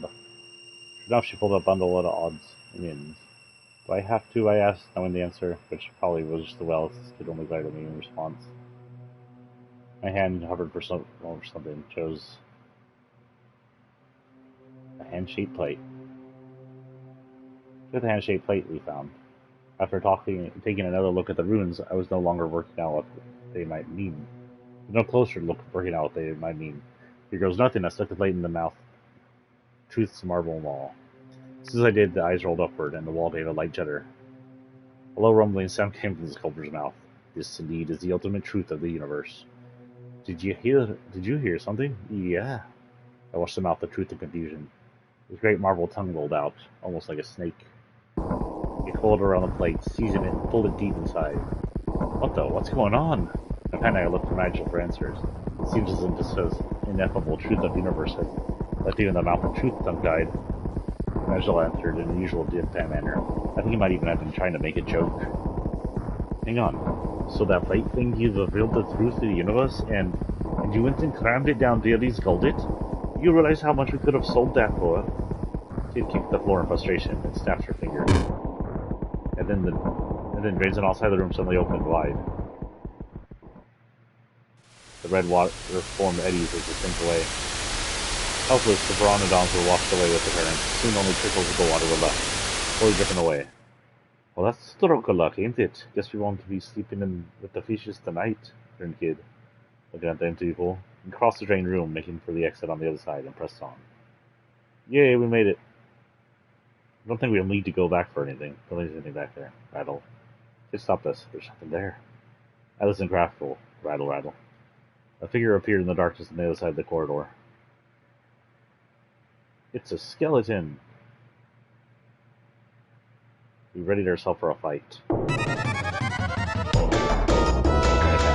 on, then. What is this skeleton? Flash out with the sword. drip on my face, tip blade and scratch my chin.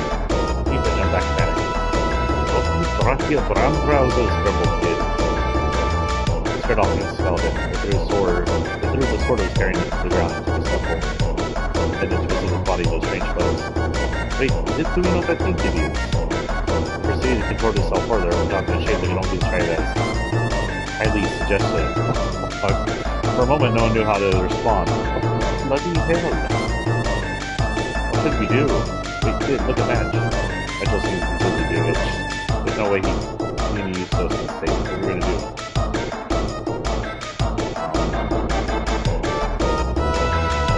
Try to get Mitchell to snap out of it? Mitchell, pull yourself together. I tried the hardest to move through it. He just carried on staring into space without blinking eyes.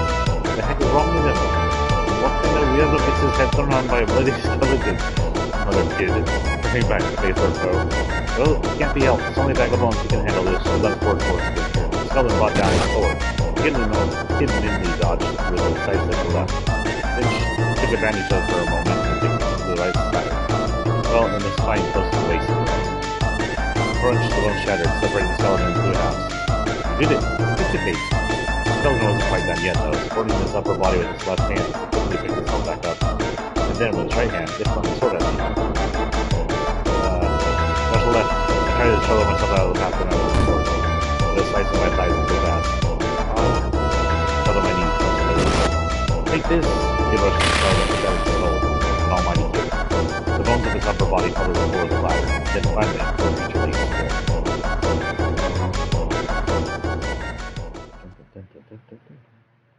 You alright, Surge? Yeah, I think so.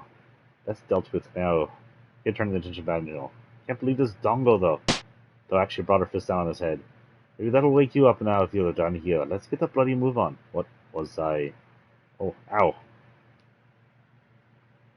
I was starting to feel a little worse for the wear. It's going to have to be more careful from now on, or this is going to be end badly. Not bad, Surge. Not bad at all. Didn't know you had it in you. There was a mischievous glint in Kid's eye as she rewarded me with a few rare words of praise. We went through the atrium and continued down. Okay, so Surge is not a fighter. I need to be careful. Surge sucks at fighting. Before finding ourselves at the fork in the road, the corridor stretched off the left and right. Well, left. We continued down the corridor, eventually reaching the old, rather sturdy-looking door. Bloody marvelous. There's another bloody door with a bloody magic barrier on it. I wonder what's inside me. Sixth sense tells me it ain't treasure. He whispered back to us as she examined the door. I suspect this is the manor's dungeon, replied Nigel, his eyes closed in concentration. I can hear the sound of someone moaning in the darkness on the other side. But there is nothing one can do, and thus it is a little concern to us now. Let us turn back. No way of getting through the door, we traced our steps on the corridor. After making our way down the door, we came to a launch the path. The path to the right would take us back to the atrium at the fountain. The corridor also continued directly ahead, but the way was completely enshrouded by darkness. We had no choice, we had to keep going. We continued down the dark corridor until some stairs leading downward finally came to view. Guess we're going down again. Slowly, we crept down the staircase, descending deeper into the shadows as we went. Damn, we're 2 floors below ground now. At the bottom, we found ourselves at another intersection, dim narrow passage right left and right. Left as always. One of the days left would be good. We continued on down the corridor until it ended at a large door covered in scratches and other odd marks. Above the door was a wooden plate. It bore the legend "Guard Room" in elaborate calligraphy. Well, I reckon this might be where to find the key to the door upstairs. No getting past the bloody magic barrier without it. They pressed near the door. Listen carefully. It doesn't sound like anyone's here. Let's go ahead and get inside. I want to be more careful dodging. I'm going to dodge as much as possible. Quick sake, I'm a dumbass. Get open the door. The room had seemed completely silent from the outside, so we had thought it would be empty. But there inside was a lone goblin, sitting in a chair with a book in his hand. A light steam drifted from the teacup on the table in front of it, and with it a delicate aroma. Goblin reading a book and drinking tea. The goblin peered at us curiously over his spectacles. There was something different about this one. I could tell as much at a glance. Heavens, how rare is it to have guests? Heavens, how well spoken for a goblin. I can only feel dread and suspicion at the sight of him, nonetheless. Sorry, mate, but we're not your guests. Cough up the key to the dungeon if you want to live. His hand or knife on the table with a stranger point. The goblin didn't so much as flinch. Ah, you must be Kid. What a pleasure this is. I have always wanted to meet you. Why, you're even more ravishing than rumors would. Before the goblin could finish, Kid's knife flew from the air. With a flick of his wrist, the goblin caught the blade with the back of his book, a mere inch from his face. I see your approach is as radical as the name of your married band would suggest. The goblin said, pulling the knife free and handing it back to Kid. She took it without a word, but her gaze had changed. She was like a cat, cautiously studying his prey. And I was just getting to the good part, too. Ah, well, I suppose I shall have to give up on never finishing now. The goblin casually flung the book over his shoulder, to near my bin. Let this guy. Allow me to introduce myself. I am Griswold. I am the guard on watch. No need to stand, please. Do take your seat. You're welcome to tea, of course. The goblin becked us to sit down. Do you mean to poison us? If I may. If I may, Nigel calmly took a seat, ignoring the obvious suspicion in the air. Sat down next to Nigel. I decided to trust Nigel's instinct. Took a seat next to him. He had some kind of plan in mind, I was sure of it. He didn't look like she'd be pulling up a chair anytime soon. She was standing with her arms crossed, eyeing the goblin suspiciously. The goblin poured us 3 cups of tea. Here you are. Without the slightest hint of hesitation, Nigel took his teacup and lifted it to his lips. He sipped and placed the cup back in the saucer. You'll me a Liam tea. Not a blend I expect to find here. What a pleasure it is to encounter a fellow connoisseur. Yes, it is a rare blend, and one mainly enjoyed by the noble classes. I can't believe this conversation I was hearing, but I also couldn't help wonder what the rare tea might taste like. My eyes rested on the cup that had been poured for me. I couldn't shake the fear that it might be poison, but I also couldn't ignore that delicious smell, for I knew it the gift was in my hands. This is great, I blurted out. I never had delicious brew in my entire life. My aches and pains might get away. Yay! I glanced over at Kid who was blowing maniacally at the liquid in her cup. I'd forgotten she was paranoid about burning her mouth on things. Now we're comfortable, let's get down to the brass tackles, as they say. I do indeed have the key to the dungeon that survives, but you will also be where I cannot simply give it away. Glanced over to Kid again. Typical, she wasn't listening to a word Grimwald was saying. She was still huffing and puffing at her tea. It seemed it would be up to me to respond. I guess. Suppose it means you want something in return. You'd like to know what I want? I want your heads. So pulled out those things behind his spectacles. I pulled out my knife. Rather, I'm sure that's what my employer would have said, he said, but no, I have no barbarous explorations. Furthermore, I doubt I'd be a match for you. Griswold chuckled as he said this. What I live for was the joy of conversation, which I fear my compatriots are ill-equipped to supply. Perhaps you might have 1 or 2 ripping yarns to share? Then he added, I'm sure notorious thieves such as yourself might have a few thrilling tales of yours up your sleeve. So I want to hear a story. It seemed more fair price to pay for the key. Closed my eyes and thought. Aha, I know just the story. How did it begin? One night, a young girl was locked alone in the forest. Then, was searching for golden sunflower, the only way to repair her mother's illness. Then, she would walk until the sunflower was not really found. The fragments I remember seemed to be right. There was only one way the story could end. I took a breath and began my tale. One night, a young girl was walking along in the forest. She was searching for a golden sunflower, the only way to cure her sick mother's illness. She walked and walked, but the sunflower was nowhere to be found. And then, in her moment of darkest despair, she saw a brilliant light. It was none other than the golden sunflower, she thought. The young girl gratefully pocketed the sunflower seeds. These will surely save my mother, she thought. She rushed home to give them to her. Her dear mother was pale and hardy once more within days. And they all lived happily ever after. That was beautiful. That was beautiful. Murmured Kid, wiping the tear from her eye. That was dumb, but okay. There was no frown. Not quite what I was expecting, and not the most riveting of tales, but I suppose it will do. The key as promised. I took it from Griswold's head. Something seemed quite right, though. Was he really going to give it up so easily? And was it really alright to trust such a strange fellow? Griswold seemed to notice my suspicion. He leaned back in his chair, looking at the ceiling. When I was a young tyro, a braver, stupider goblin, Tyro's a tyranness, I once served General Viper, who was lord of this manor, until his betrayal by Lord Lynx. By my boorishness lady, despite my boorishness, Lady Riddell always saw something in me worthy of praise. Wait, Riddell? What's League's adopted daughter got to do with anything? Oh, you didn't know? Riddell's real father is none other than General Viper himself, something we kind of knew. What? Lord Lynx spared Lady Riddell's life, not as to snuff out that of the frozen flame. It's an uncanny stone, you see. has a life of its own, and some kind of spiritual bond with Lady Riddell. If only there was some way I could free my lady of this matter. Alas, I alone am powerless to do such thing. Aw, somehow linked down the frozen flame of Lady Riddell to the Surge. Oh, it's Viper Surge. It's Link's Viper. Sorry, it's Viper Surge. It's Link's Viper. And this one, of course, I have no problems if, say, you were to topple me. I assume you intend to, say the old beast, I mean? It was a strange fire to make so casually. Oh, if it comes to it. I was more than a little taken back by the directness of Grim's little question. Never expected to find one of Link's own guards asking him to do something like that. Suddenly, I was up his side.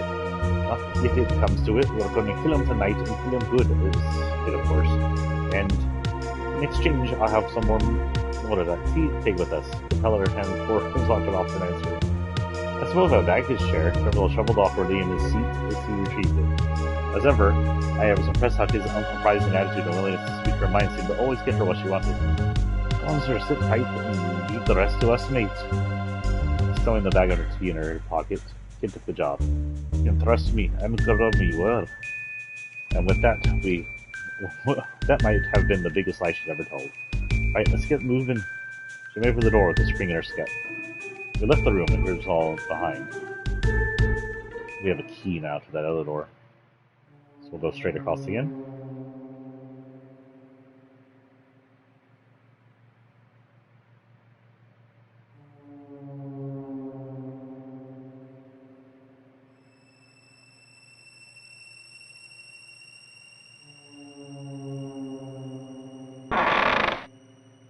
We open the door.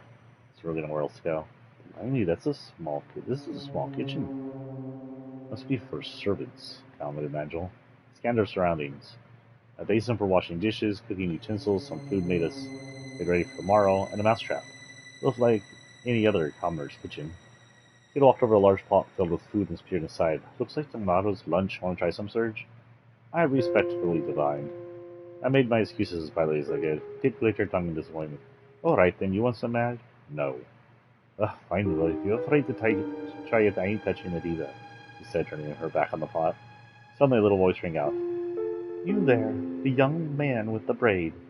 Kid froze. Oi, who you calling a bloke? Kid barked angrily in the direction the voice was coming from.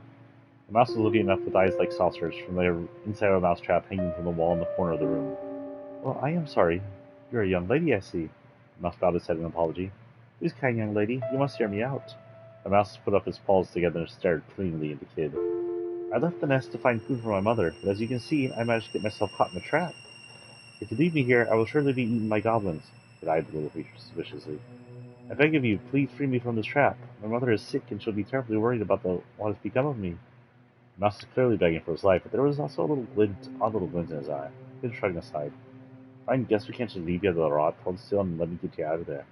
She lifted the trap down onto the floor. I'm glad it wasn't my choice. And opened the door. The mouse bounded happily out from the inside. The mouse gave a little chuckle. You poor near fool. Suddenly its body began to balloon massively in size. Oh, boss fight? Kid, what did you do? Fuck at me with the griffin! The homeless creature stood dazedly down the bed. Hey, it's humans. My mother is sick, and yours will be yours. This is what I've done for you. You're a swine. That's all I've done for you. Living into the almighty cry and left at it, ready to shot pound slices the air.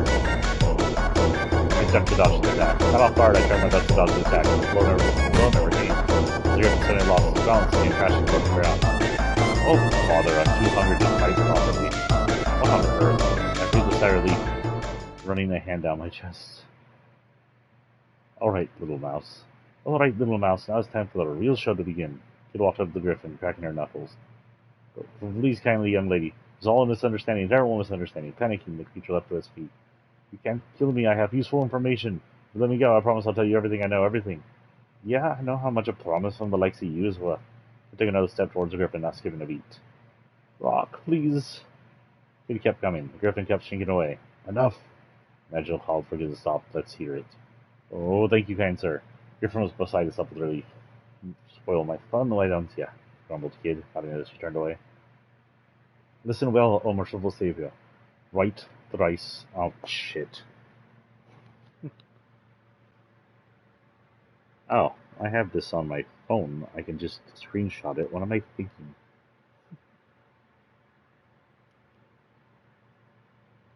Okay, that's been screenshotted. Right thrice, left twice, right thrice. You find yourself trapped in one of Link's swirling snares. Remember my words. Right thrice, left twice, right twice. 3, right, left 2, right 2. With that, the griffin returned to its mouse-like form and disappeared to a small hole in the wall. Trapped in Link's snares. As if I've been thick enough to walk into one of his traps. No, we already? Let's get out of here. We've wasted enough time already. They turned the heel and made for the door. We left the kitchen. Even the room behind us, we took a right down the corridor. Before all becoming an intersection. Staircase going up. Guess we have to go back up.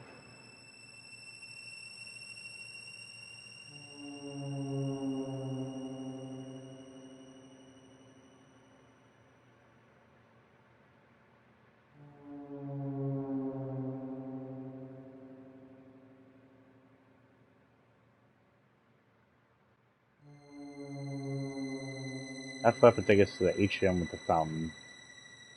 I'll show it to you towards the cell. Can we get inside the cell? Right, we get the key from that creepy old goblin should do the trick. He slipped the key in the lock. The heavy door groaned slightly as it slowly went open. Finally, air rose up around our feet, as if calling blindly through the darkness. This doesn't seem like the kind of place anyone in their right mind would visit voluntarily. Feel like it's a trap. Feel like we should just win to go find our Dell. We pushed the heavy iron door in for the rest of the way open and stepped in the darkness. There was a row of cells, all locked behind iron bars. 1, 2.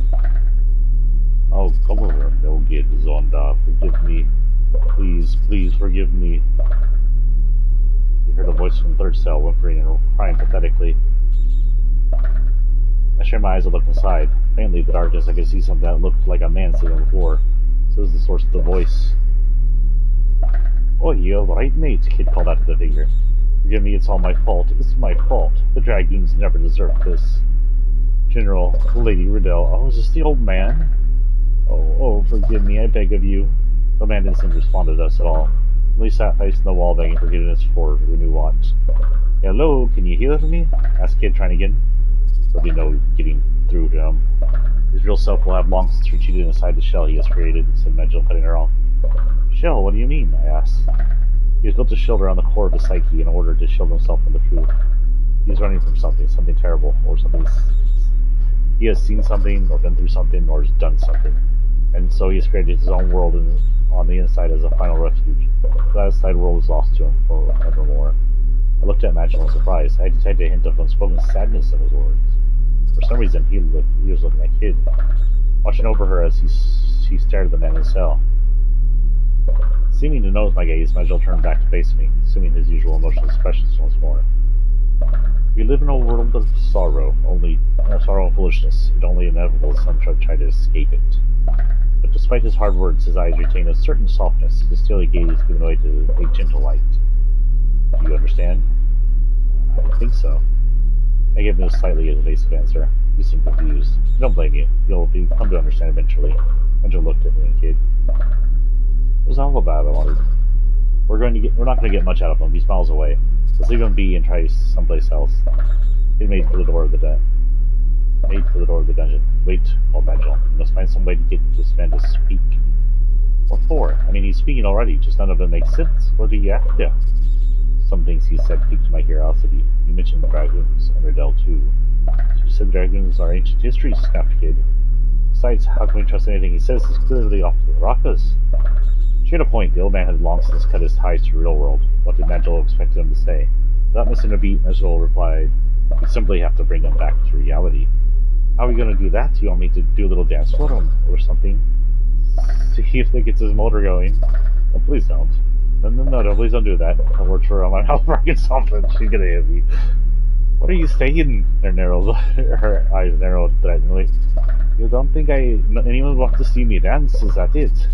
But no, I completely opposite. Ignore me. Nah, this should be good. Enlighten me, why don't you? He's right, it won't work. Just like that, kid's fist was flying towards Megel's face instead of mine. He dodged the blow with ease and carried on as if nothing had happened. We must break through the shell he has created and drag him back to the real world. In order to do that, we will need some kind of key, something that will reach him even though the barrier he has erected. Even the barrier is erected. Yeah? Where are we going to find this key? He asked suspiciously. I don't know, came Megel's simple reply. But there is someone in this matter who can tell us. You don't mean... You're not talking about the Redale, are you? I am, Megel replied with a nod. Oh, right, fine. Don't know what the heck you expected her to tell us, though. Kid turned on her heel and made for the door. We left the gibbering old man in the dungeon, alone with sorrow. Assuming she'll be back in her room, then? Been everywhere else. I followed the kid and the Megel back out to the door. Dragging our way back to the corridor, we came to a branch of the path. The path to the right would take us back to the atrium with the fountain, going straight to the stairs going down. To the atrium. I will not read all this. Beginning to group, usual kid suddenly stopped. What's that? Tried to finger something in the darkness, straightened. I see a pale white bundle of something shaking in the shadows. Oh, that's strange. I moved in front of the kid to try to get a better look. Suddenly, the strange presence started crawling across the floor toward this unbelievable speed. I didn't have time to brace myself. The white figure reached my foot and then up to its full height. It was a skeleton. Again? Oh, and I said I said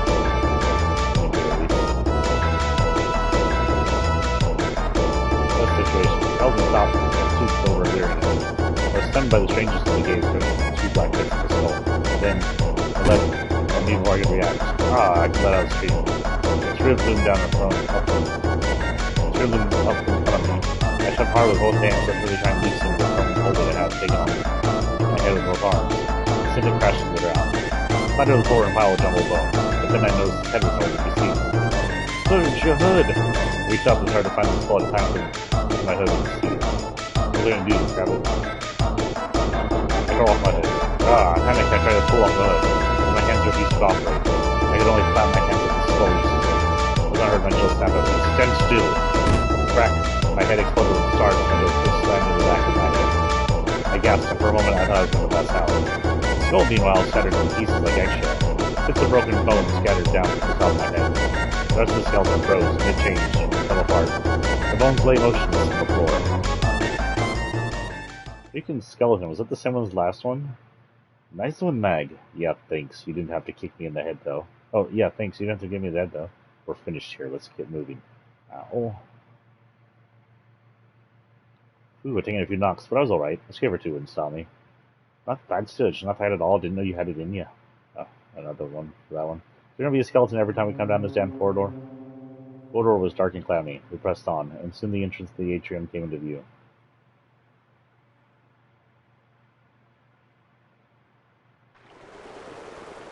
Right back in the atrium. Next to the leaks in Riddell's room. Keep ominously from the elevator. Continue on. Leaving the atrium behind, we immediately found ourselves in the fork of the path. Blah blah blah blah blah. Continue on ahead.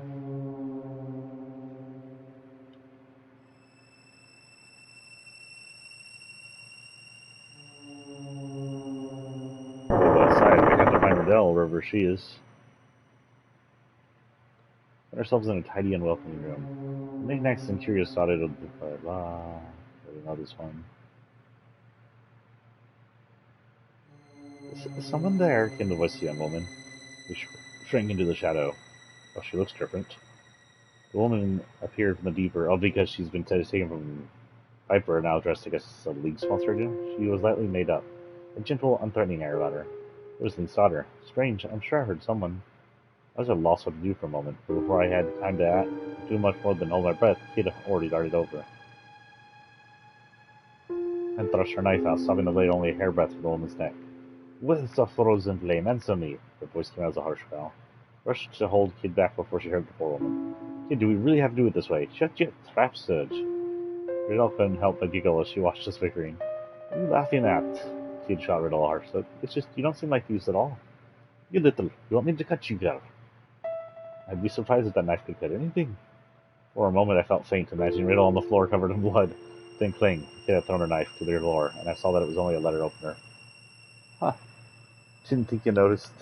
Whatever, I'm not here to mess around with the likes of you anyway. That opener's good stabby. I had one that was pretty sharp. I have no desire for bloodshed either, said Riddle, in a voice that was almost a whisper. I'm not your enemy. In fact, I want to help you. There wasn't a hint of hesitation or deception in her voice. Let me guess, you're trapped in the manor too. Riddle only lowered her eyes sadly in response to the kid's. Let me guess, yeah. Oh, so it was a kid, okay. The frozen flame should never have been allowed to fall into Lisa's hand. Okay. Riddle spoke quietly, but deep emotion clearly underpinned her words. Like some of the music was so loud you couldn't hear a word I said.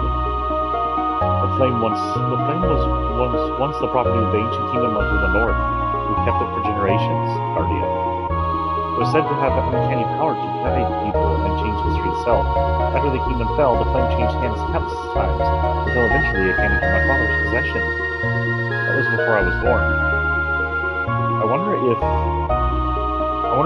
Viper has the flame in Chrono Cross's world, and it's just somewhere in his manor, sitting there, pointlessly sitting there. A second piece of the flame, since I believe the other flame came back in time with Chronopolis. Sometime later, links began where the flame's true value and approached my father under false pretenses of friendship. The soul suspected what his true intentions were. And then, on that horrible day, he destroyed everything. He killed everything.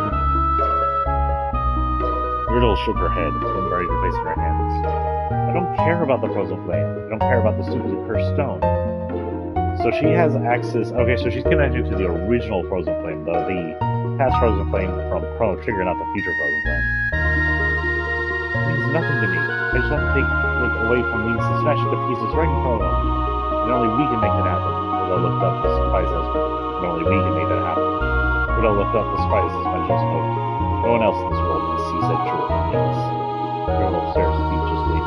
And in a low voice she whispered, what can I do to help you? There's a survivor of Asia Dragoons in the dungeon. We want to help. And if we were to help him, we need your help, said Nigel, taking a step forward. But that man is a traitor. It's treason him, that father. Zorunda. Please, he's the only way. Riddle turned her back to us. Her hung head low. Hung her head low. Oh wow, she was weird. This is a Mario character. Oh, I guess she kind of looks like a Chrono Trigger character. Sort of the anime look of it. The Chamber of Death, there might be something to bring him back to his senses there. After all, it was there that he chose to abandon his life. Assuming the Chamber of Death must be the cell with the trapped ceiling. Riddle nodded. Yeah, that's going to be a problem, sorry, kid. That thing down there killed us last time. You'll need to take Iron Lancer with you. It's a sacred sword that said to have been forged by ancient sage, and a sister blade to the crimson cursed Mazmian. The Mazmian is currently cursed. Iron Lancer's that one that probably in the clock tower. The timeless blessed scene of Iron Lancer will surely keep you safe from the Chamber's death away from this. That's wickedness. It would be such a sight to see in the hands of Zorna. It danced like the wind, shone like the stars, and struck like lightning. I guess Zorna is this world's version of whatever that dragon who she was in love with name is. I was thinking the memories of fonder times. Riddle was much more about her, and forgive me, I have more to tell you. You have told us more than enough. We will take our leave now, said Nigel, turning to make at the door. You had the strength to change things like you do, whispered Riddle, biting her lip. Kid hesitated for a moment, seemingly deep in thought. It ain't about strength, it's about having purpose. Something to fight for. I will be praying for you. Kid shot Riddle a look over her shoulder. Great, maybe you can cross your fingers too. He left the room. Yeah, kid, for being anti pray. I don't think they're actual gods in the Chrono world that we've seen, just fake gods like the Dragon God. The passage outside the room continued to our left and right. Going to the right would take us to Link's room, meanwhile going left would take us to another branch. We're going to have to go upstairs now. Excuse me. Stairs. The stairs, up the stairs, up the stairs, and the clock tower was on the other side of the terrace, right? There's a partial of the terrace. Is this towards the study?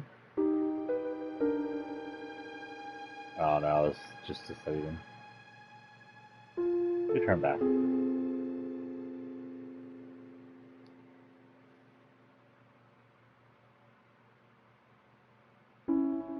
It's past the terrace. I'm pretty sure it's past the terrace.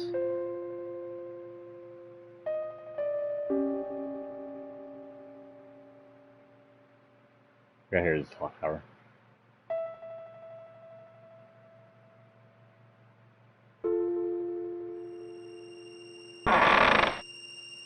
I'm not going to try and read too much of the stuff we've already read. The ideas are quickly getting into, not turning into mincemeat. Agent Sword was right where Kid had left it after pulling it out from a pile of junk. Turn over to where it lay. Lay down the sword, Nigel muttered. 2 ancient blades. Took a Lancer, and they cursed him as a mutant. Which wasn't cursed in the original game, so I don't know. What are you on about, Mag? You know something about the Master Immune? Nigel said nothing. Well, it seems to me something to you. Means something to you. It does. Something to do with old friends I don't know about. Not exactly. So I'm going to guess that the biggest difference between this timeline and the other timeline is in this timeline, Magus didn't go try to defeat the Dream Eater and just went on with life and then led to here where he saw his memories. And even, not exactly. You're being weird, Mag. But, whatever. Go in them butts. Grab this thing for me, will ya? I was just standing by the door when Kid called over to me. Who, me? Yeah, you. Are you gonna make me lug the bloody thing around the place? The scrawny little girl. A scrawny little? Who's our dreams Kid's only scrawny little girl? I wondered. Suddenly my thoughts ran over by spinning Kid to the chops. My body flipped over the air as sparks flew by my eyes. What the was that for? Kid only looked away. Nigel also turned away. I was thoroughly left on the cold. Get the damn sword, Surge. We ain't got all night. That's what's in that nightmare. Sometimes I wonder why you even bothered coming along on these little jumps. Days I stumbled on my feet and sheepishly picked up the sword. Well, what were we supposed to do with this tarnished old brother? Whoa, I nearly fell over. This thing was heavy. This boy, right off to the chamber of death, eyes on the prize lead. Dragging the sword behind me with one hand and clutching a throbbing head with the other, followed the kid out of the room toward the place where it sounded like certain doom awaited. Shit, I hope it doesn't count as actual damage. Stupid freaking kid.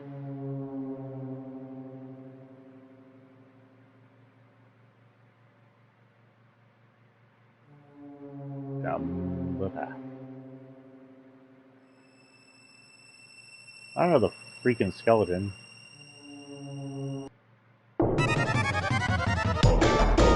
What's the situation?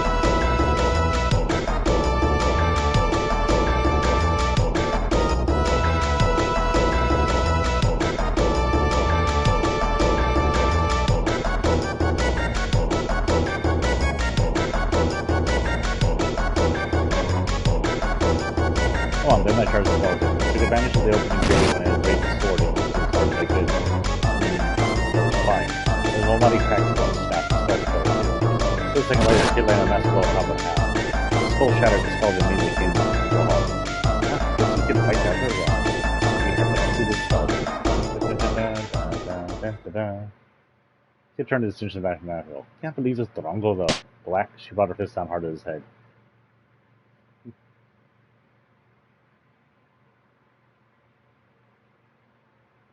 Wait, what was that? Wait a second, what was that? There's a leather bag on the ground. Maybe some recently cooked meat. Lucky me, I bit into the meat without a moment's hesitation. Why the frick not? Regarding the unexpected windfall, I felt a little better. Wait, where's my share? Busted. I pretended not to hear.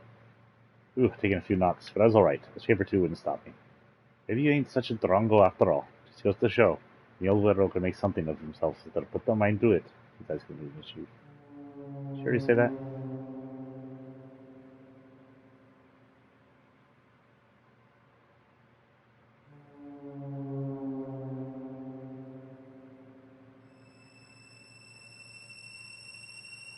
Wait, that was the order ended at the foot upstairs.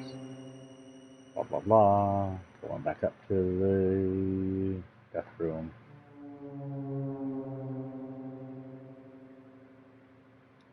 Ah, frick.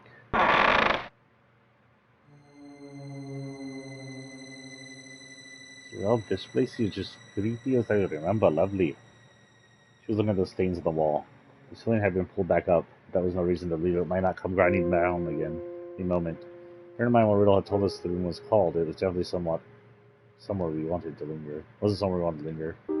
Lee hissed Magical before crouching down and examining the ground for clues. Good night, crouched too. What were we looking for, though? What could the old man have left in the room that would help us bring it back to the reality? Black stones on the floor smeared with black gooey substances gave off the raw aroma. Shook my head, trying to drive an uncomfortable thought from my mind. She saw me and clearly wasn't doing much better herself. She slowly turned, positioning herself so that she was facing away from the stain on the walls. There's no point in thinking like that. I just had to try. But then... Yep. Fourth time shot again. The gears crashed. Here we bloody go again. We have to stop it. We don't do this crap. We'll never find out what we're looking for.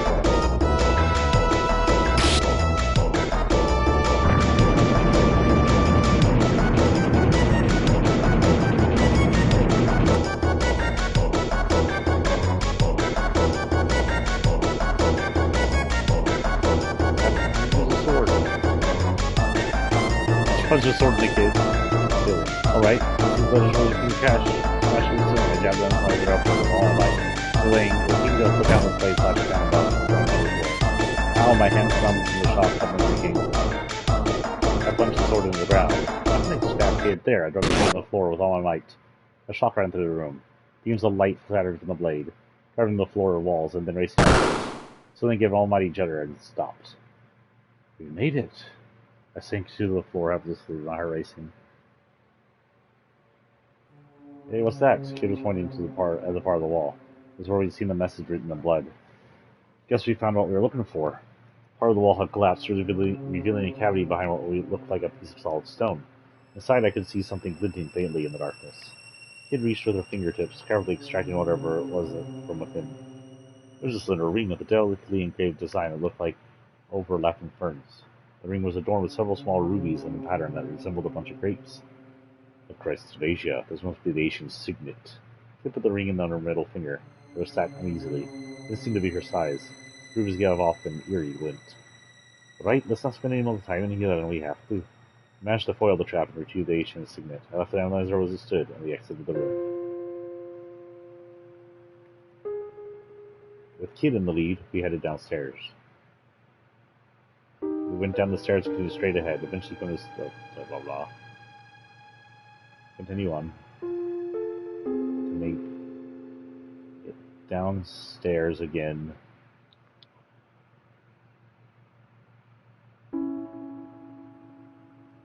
Go on.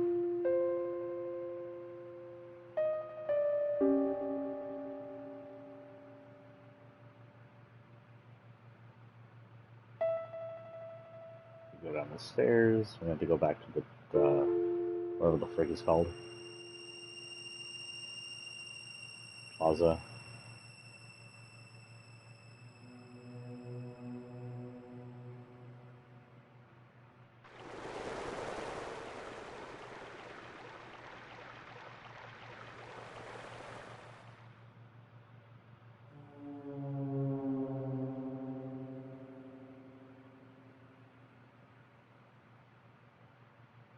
Towards the dungeon.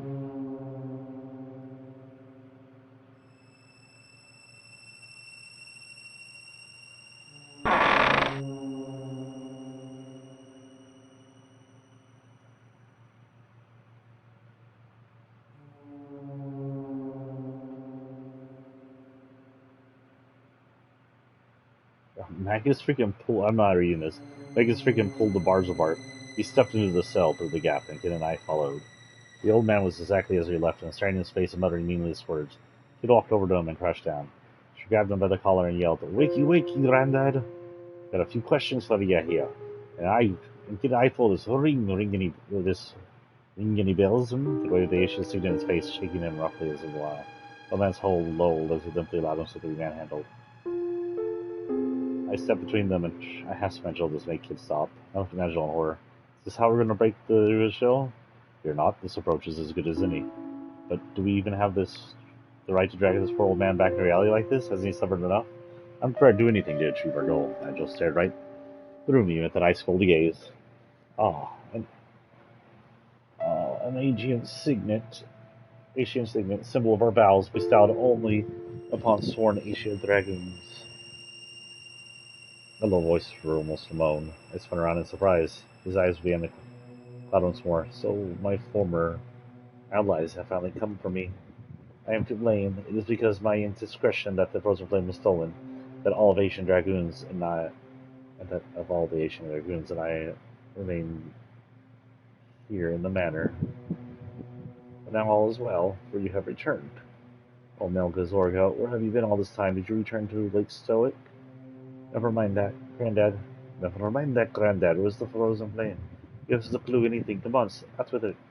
I can decide if Kate sounded more annoyed or more desperate.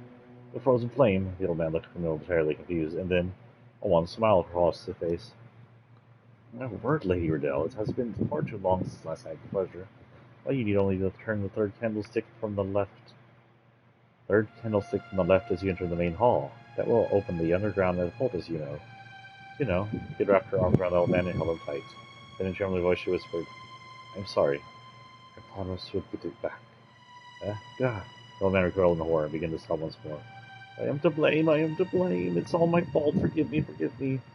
Look, if you want to get out of here, now's your chance. There's no use. He was too busy cowering and wailing to hear me. What have done here, Serge? We can't help him, and there's nothing we need to be doing. Oh, there's some things we need to be doing.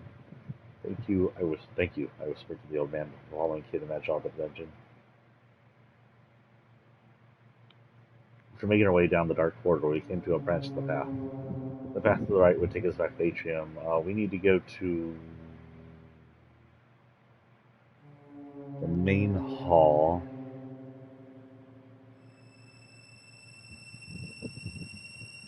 So back towards the atrium, upstairs, and towards the main hall. I think the main hall is upstairs.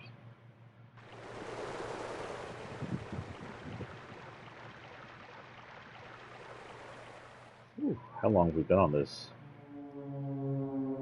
We're now on 2 hours. I knew this would be several hours though. Leaving the atrium. Blah, blah, blah, blah, blah. Let's go upstairs.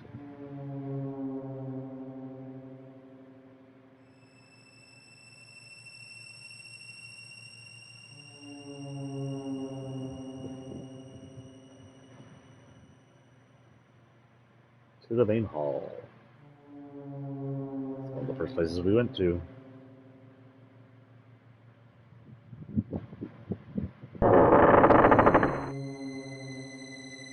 Just like posted to Leo.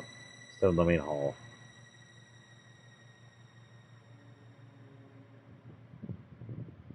The third candle from the left, I only see two. I think he said third candle from the left. I hope he said that.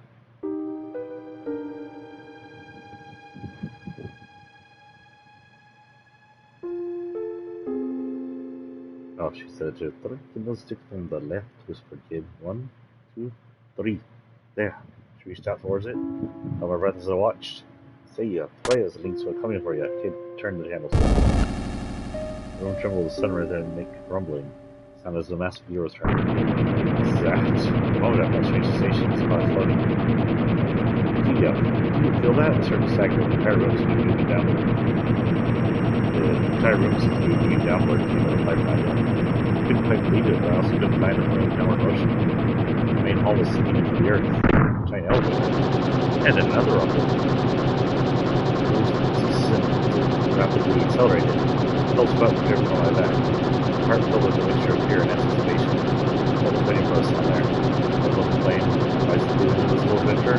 Or was it really? Did it live up to its expectations? I met this. Which were stiff and sweat. What the kid imagined thinking would make no sense.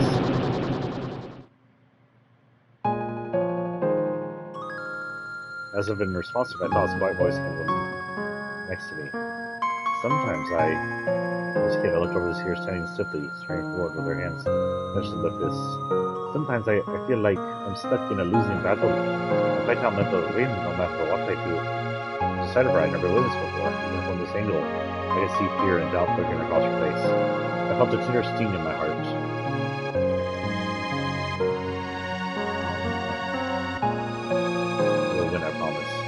nothing to worry about.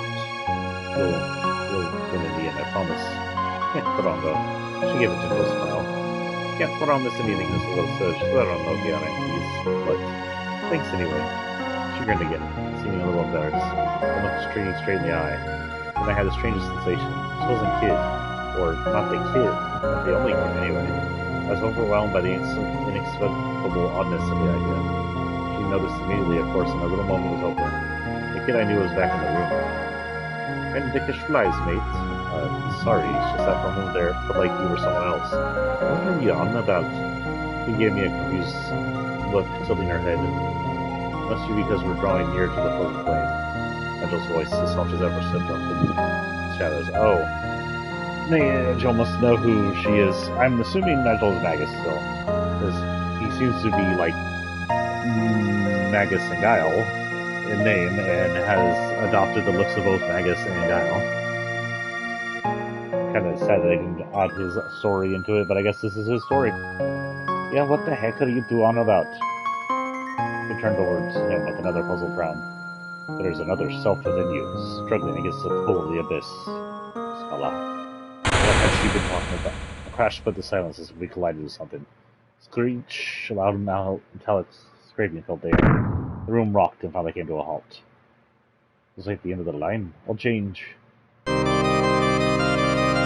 swelling grandeur of the organ suddenly filled the air. No one had so much as touched it, and the keys and the pedals were moving by themselves. The melody it played was both unsettling and sad. Funeral theme, isn't it? You took to meet your guests. He took a long stride forward and turned to face me and I go, come on, let's go. Jill and I gently nodded our assent. He grinned and turned back the door. I'm coming for you, Link. This is the inn for you. With that, she led us from the hall.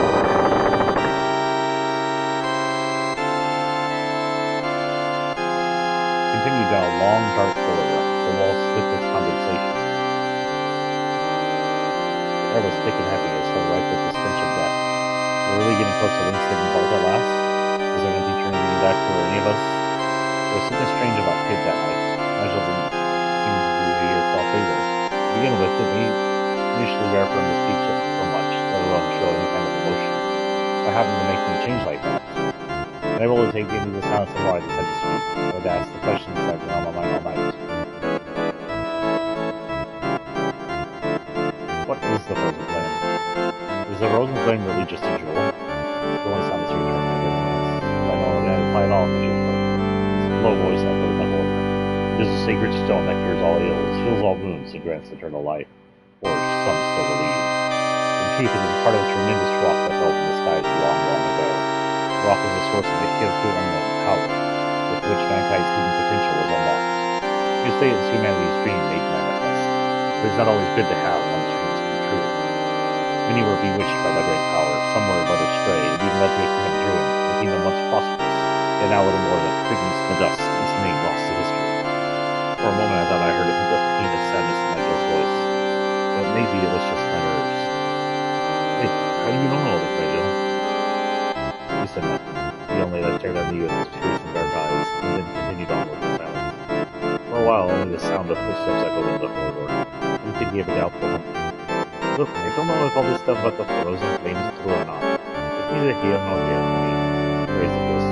But here the settle the score with Link's fate between the thing. That's all I know. That's all I want to know. What had Link seen in the frozen flame? Why had it been worth risking so much for? We trudged on excuse me, down the dark passageway, each of us alone with our thoughts. Concentrating on my footsteps lessened the burden of my worries somewhat. I felt a renewed vigor, to a degree. Suddenly Majil stopped in his tracks. Wait.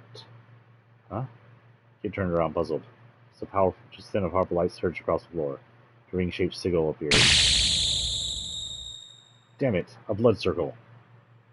The kid and Majil were at least quick enough to try and jump clear. They weren't quite quick enough, and three of us were trapped in the circle of blinding light.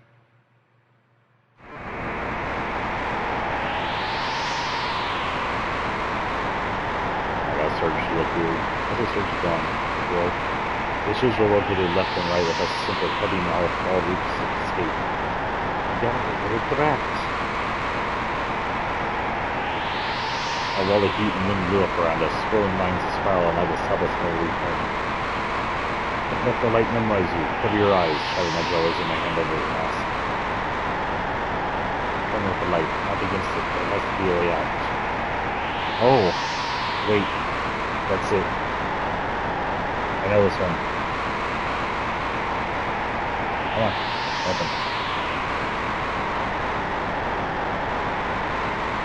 Where is it? There's my pictures. Hold on.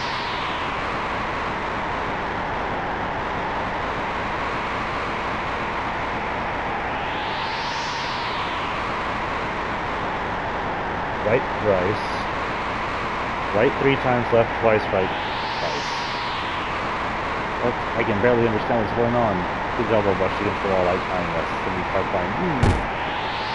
Be careful. Merely touched it more than enough to fall out of me. Stay well back. I slowly turned my body forward into the wall. I turned right 3 times. Step. 3 steps to the right. There, I see it. It's all the way through. Let me gap in the wall right along there. Hey, Nigel, let's go. I had to get through a barrier unscathed. We weren't out of the woods yet, but there was still another wall of light rolling around the day. Left twice and right twice.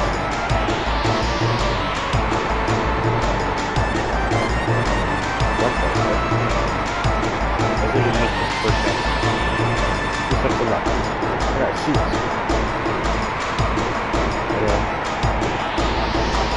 Right, I see it.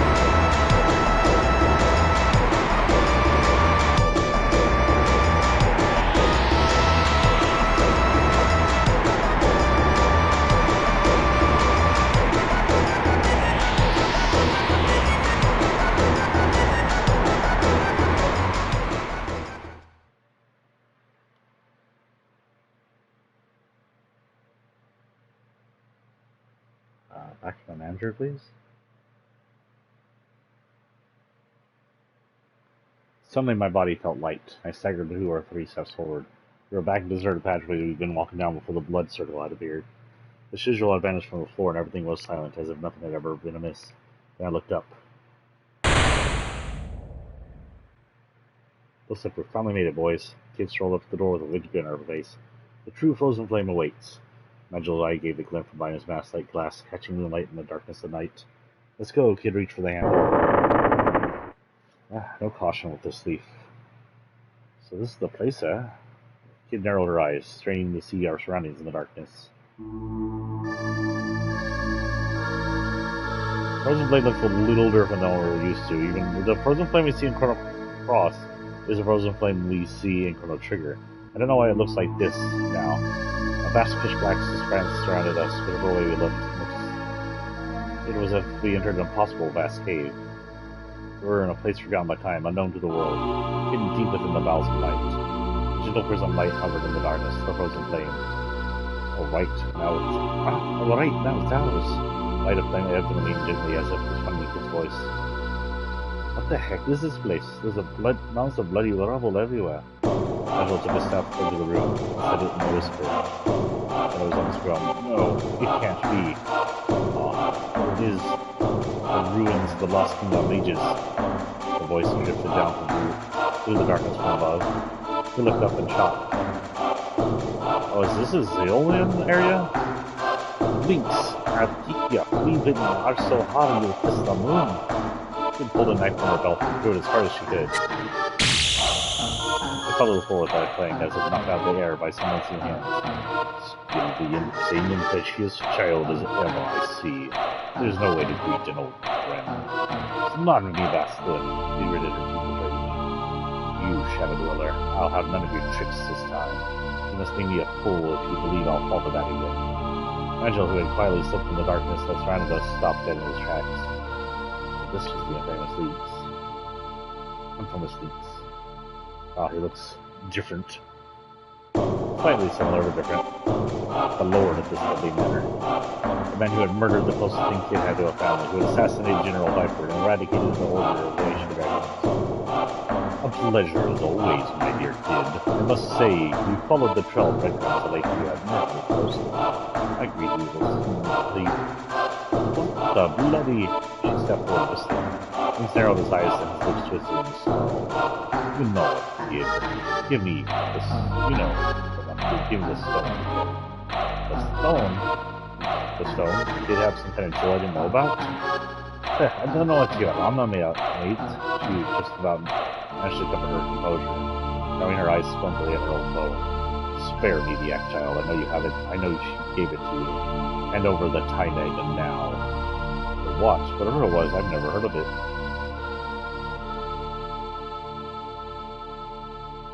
You're dreaming if you think I'll give it to the likes of you, kid shot back.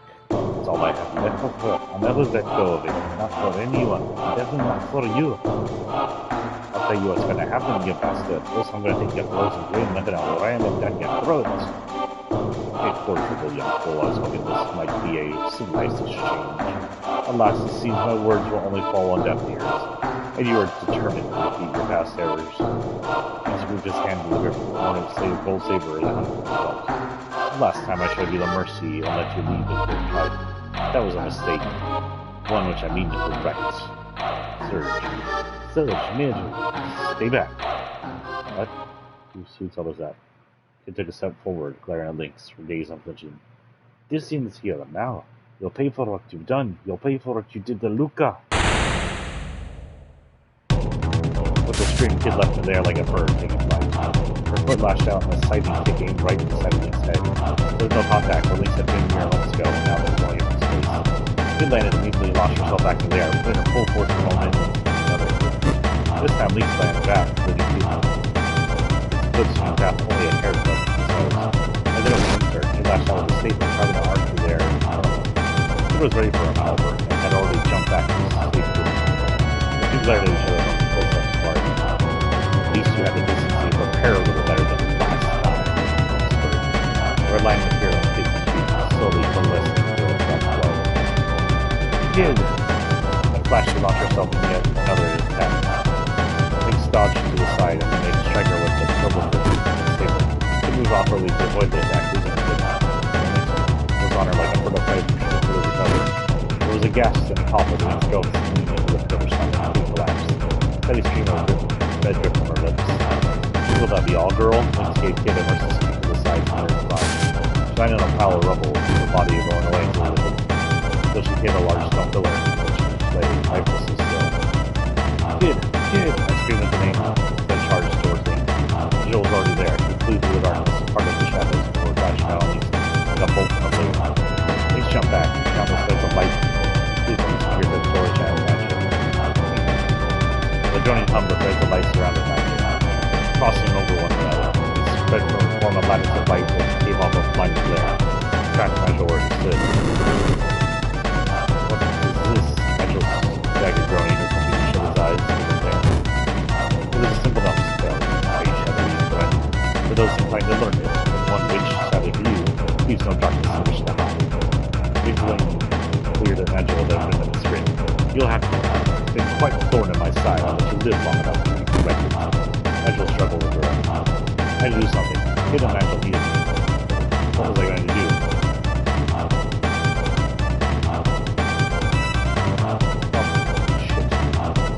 Matter kid, you so boldly only a moment ago. Aren't you going to help keep me entertained? He sat down with his broken body. Now all you do is, do you only give me the time edge? You're going to still be civilized like this. I have, of course, a gentle thing. It hates to have to see the fair maiden battle, of course. Even the fair maiden, he pressed his pinky good head. I could hear her voice being breathless. You will stone, not yours. I never would give it to you anyway. No way of giving the light to you. I can let him get me close to her. What was I going to do? I challenged Lynx. I charged Lynx. Screams I rushed forward to the then in one fluid motion he spun into face, flashing out the saber. I tried best to dodge the blow, but the blade sliced through my body. I collapsed on my feet and rolled down the rubble. You want the first arrogant little street rat up and down, and you won't be the last. Bad Indian. His claw-like finger clamped around my throat. I couldn't breathe. Time to trip. He lifted me boldly audibly until my feet were dangling in the air. I could feel his talons mercilessly digging deeper and deeper into my neck. Panic filled my mind. Look, kid, see your friend, see your stuff, this is your doing, this is your hand around his neck. Taking the ragged, bloody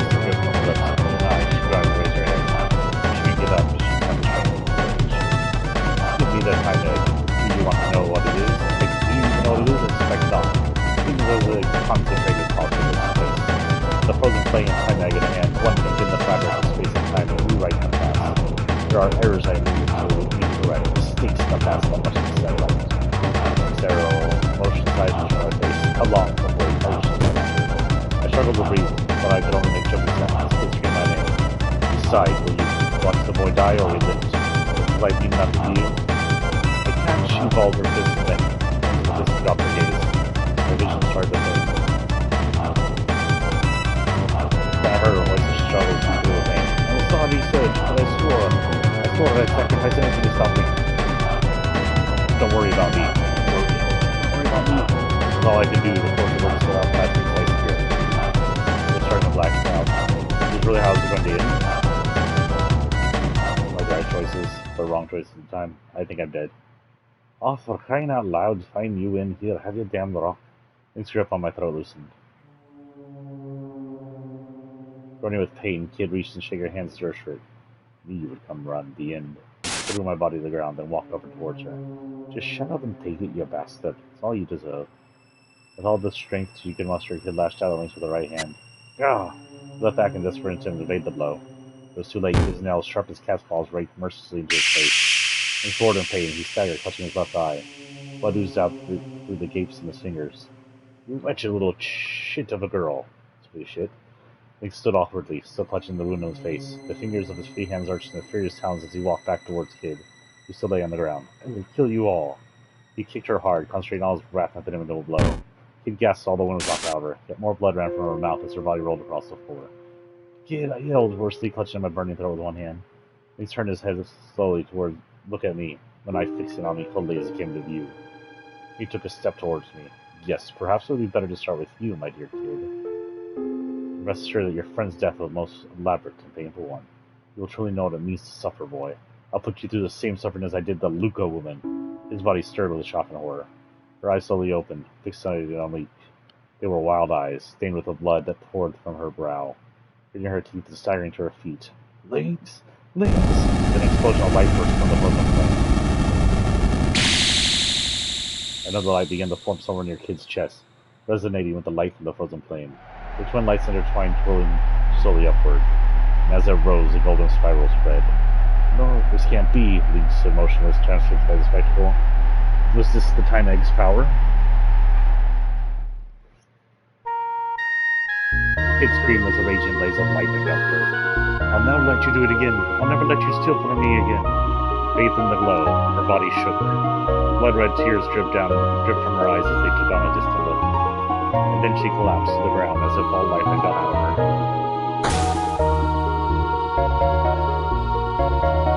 I heard a voice. It was quite still, like the evening. It has come to pass. Kid is retracing her lost memories back through time, back to the lost kingdom.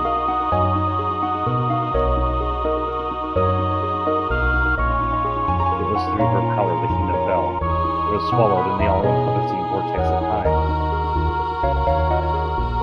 In her grief, she wished to disappear. Her past, her future, she wanted all to seem to avoid. To be lost in the surly-leading whirl of time.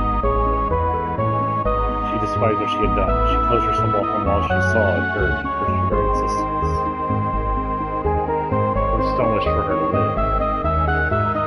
The hands of her clock were rewound, her memories unraveled. The stone gave her a chance to begin again. The stone had both the power and the will to bring all this about. Singing through a sea of time, she drifted here, a mere babe, in memories of blank slates.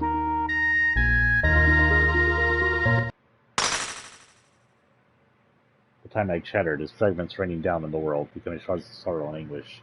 The world around us drifted into pieces and swallowed us, engulfed us, were consumed, locked into the void, and then a girl's scream echoed in the darkness. That voice, was that Kid?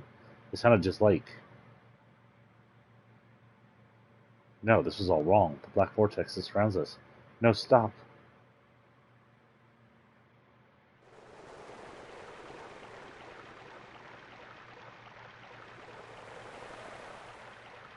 Ah. Where am I? I have lost everything and now I can but wander. The world drifts and time is a blur. There is only in this unknowable sea. This is where time begins and ends.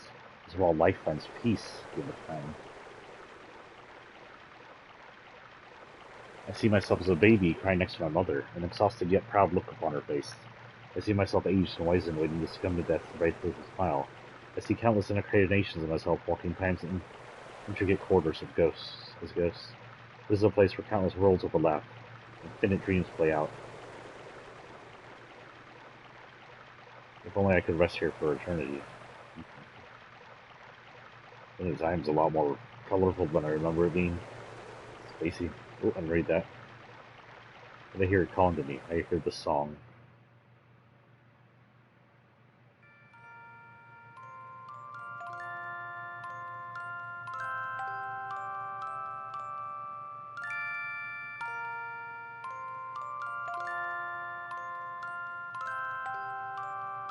Kid, please.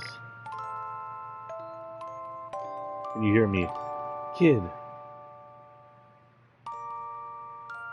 say something. Kid, you gotta stay with me.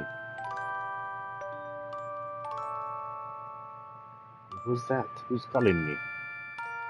That was Kid talking this entire time, or Scala.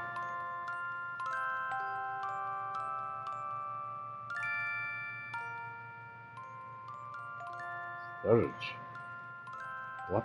Where am I? Kid, you're awake. I heard a song. It was beautiful. It was that song Luca loved. She closed her eyes, and her face glowed with a warm smile. I'll never forget that song. It makes me want to cry whenever I hear it. I'm just glad you're back. It felt like I was losing you. Like you were going somewhere far, far away. If I knew it, I was humming the song for you. I don't know if I even mentioned it, but I wrote it when I was first started out as a musician. You liked it, so I gave a gentle nod. It was you. You were the one who called me back. That was you calling me name. Wait, how much older than Kid are we if we wrote the song that Luca used to sing as a child? Thanks, sir. It's okay. It's okay now. I'm back. Suddenly, she gasped with pain. Link's saber had plunged deep into her right shoulder. Towering over us was Link himself. God damn it. I told you, Kid, I told you I would kill you. She had no strength left to fight. What was I gonna do? I tackled it. Damn you! I charged towards him with the strength all I had. That's quite enough, Brad. He flashed out with his saber. Oh. I staggered and collapsed to the ground. What about Kid? Was she okay? I looked desperately around to find her. My eyes stopped with pain. At last, your time has come. I raised the saber high, prepared to strike. Enough. Stunned, we looked towards the intruder. You! He was intruded. There stood an old crone, her wizened features obscured by a heavy hood. How had she made it all the way down here? Lady Vera, what have we done to bring Torres Magister General running? I wonder. It's been far too long. It's been far too long, Lord Lynx. A pity I seem not to have caught you at your best. The crone met Lynx's mad stare head on. See her, this picture would have I will take the frozen flame after all. It seems you two have been quite unable to decide which of you should have it. She raised a hand and arm shoulders toward me. Magil lifted Kid to her feet. This was like a big feet. Sorry, we'll right this reach. We kick off the floor and fire over there. They turn the venomous glare on us. You, Kid, you'll pay for it with your life soon enough. We will never know be safe from me. That he was fairly like a puppet. Only here for a moment, her eyes resting on us. Kid, if you wish to try and steal the frozen flame again, you are welcome to try. Anytime, but we'll be waiting. But you'll have to get out of here alive first. Overshoot the weapon with all of us. Darkness heaved my call and hit something against the magic spell's arm, and threw the sigil of the air. Hurry, Surge. This way. I grabbed onto him and plunged into the blackness. But he's still a darkness dweller, I see.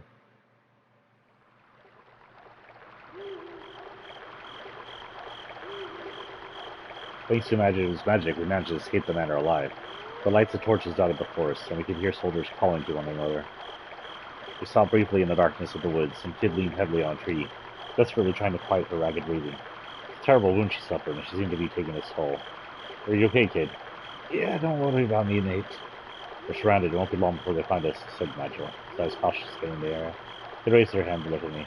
It's me and Magil they want. Get out of here, Sage. It's us they want, not you. What are you saying? I'm not leaving you here. Look at you. You can barely stand.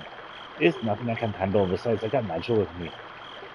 If they catch you with us, they won't go easy on you. But I remembered everything. I remembered another me from a long time ago. Slowly, Kid averted her gaze, looking up at the night sky. I have to go. The stars reflected in her eyes, and suddenly she looked like nothing more than an ordinary young girl with a sad, distant expression on her face. Kid, don't worry, Serge, everything's okay. We'll meet again, Kid smiled. We'll meet again somewhere. Someday. Sometime. Promise. Her eyes closed gently. I didn't manage to make the frozen grain in the end, and I lost the twilight too. The only thing I had left was Luca's. But it's okay. Everything's gonna be okay. There's something inside me that shines brighter than any stupid jewel. The most important thing in the world. She opened her eyes again and kissed them on me. I'd have lost myself in the depths forever. No one can take it from me, not for as long as I live. There was nothing else in the world I wanted but this. I doubted if I'd ever wanted anything again. I wanted this moment. All the thoughts in the world could have stopped right then and there. Well, I cared. And that was exactly what I wished for as I gazed at her. Goodbye, Serge. Thanks. She looked down, turned away, and disappeared into the darkness of the night. Would I ever see her again? Kid! Don't follow me, Serge. Please, just don't. I strained to try and catch a glimpse of her as the last traces of her shadow vanished towards a place I might never reach again. Oh, Kid! I leapt to my feet, meaning to chase after her, but a shadow soon blocked my path. Nigel, without saying a word, he slowly shook his head. Behind the mask, I felt sadness in his eyes. Then the shadows withdrew and melted into the darkness. Nigel! Kid! Wait, don't leave me! I screamed in the night. There was no reply. The black silence swallowed my cries.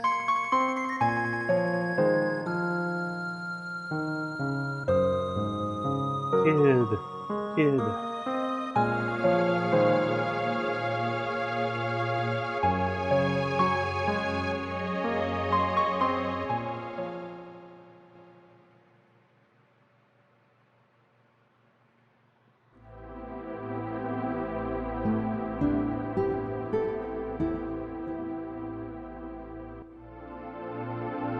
This is the same book we've seen come across, right? Pretty much. And so ends another tale. Perhaps one day I'll see Kid, Nigel, and Riddle again. One day. Somewhere, at another time, in another world. Perhaps none of us will even realize it.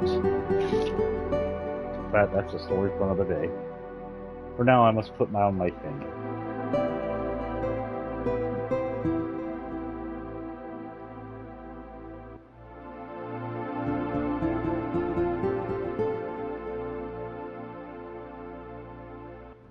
I closed my grandfather's diary. Then from downstairs I heard my mother calling. Did you hear me? Your friend's here. Nimble footsteps charged up the stairs. The door flew open. In tumbled the young girl, who seemed somehow familiar. Hey, Sludge, it's a beautiful day for adventuring. Time to run down Old Manor off in the woods to the north. You wanna go exploring? Mom, put the book down and let's get out of here. Wait, what the frick? Serge is with Kid and their descendants? Or at least he's a descendant? That's weird. I'm confused on what time's doing here.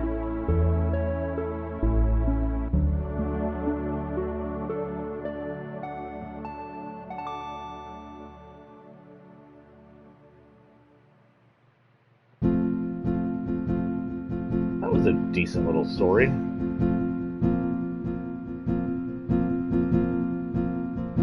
I'm assuming that's supposed to be Kid on the middle with her hair undone. Nigel, aka Magus, on the left, aka Guile. And Serge's weird-ass costume on the right. And Japanese lettering. We were at 234, so not quite. You can't skip to this. Well, I believe I did everything right.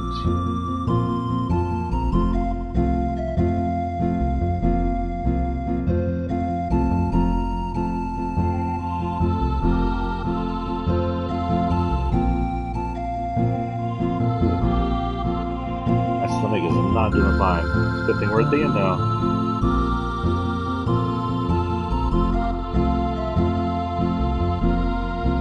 how to get the secret Indian. What? No, go back.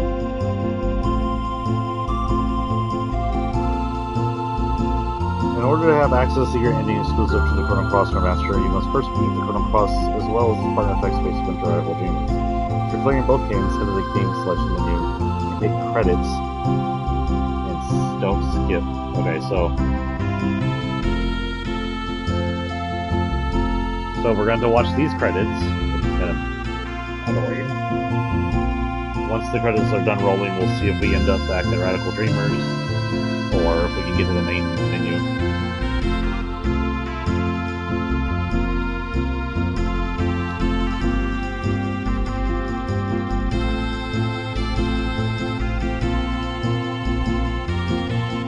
How many endings are there to the Radical Dreamers text adventure?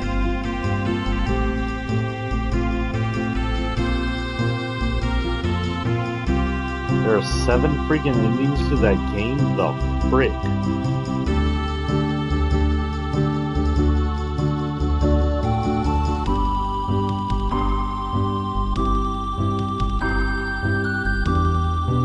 Kid le Tresor Interviet. Clear Radical Dreamers the first time with a good relationship with Kid, otherwise you get the bad ending variant.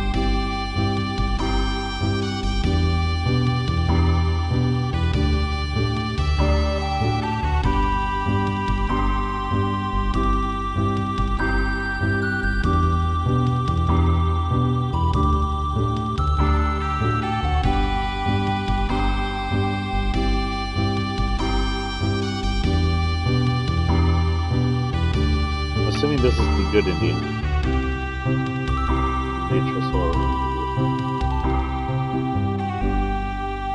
Radical Dreamers text-based endings. Just want to see what the endings are.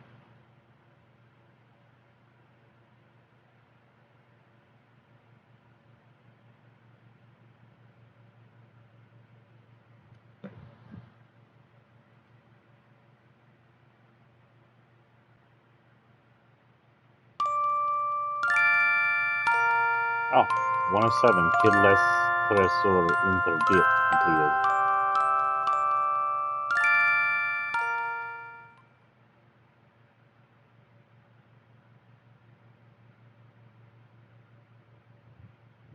How do I exit back to the main menu?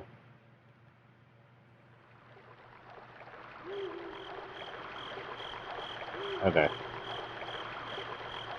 Shit, am I going to have to, like, leave?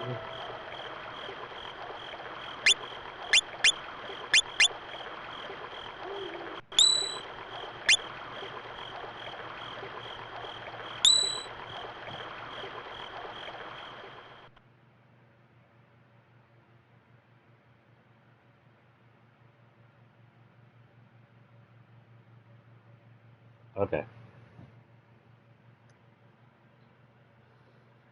How do you exit to the Radical Dreamers main menu in Chrono Cross?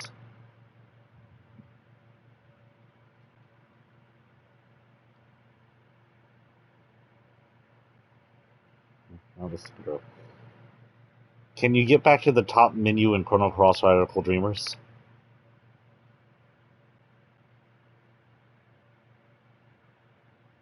Just switch to the original graphics?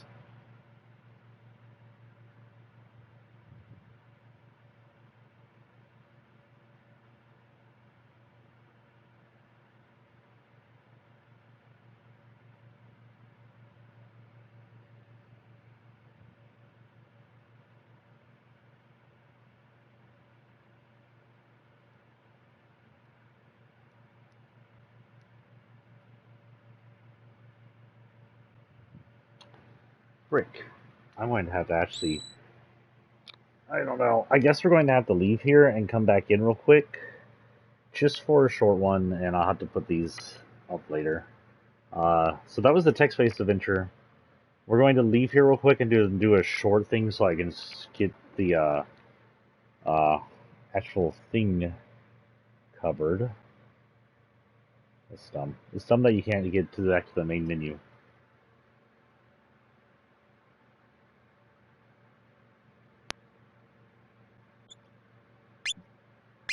I said they surround.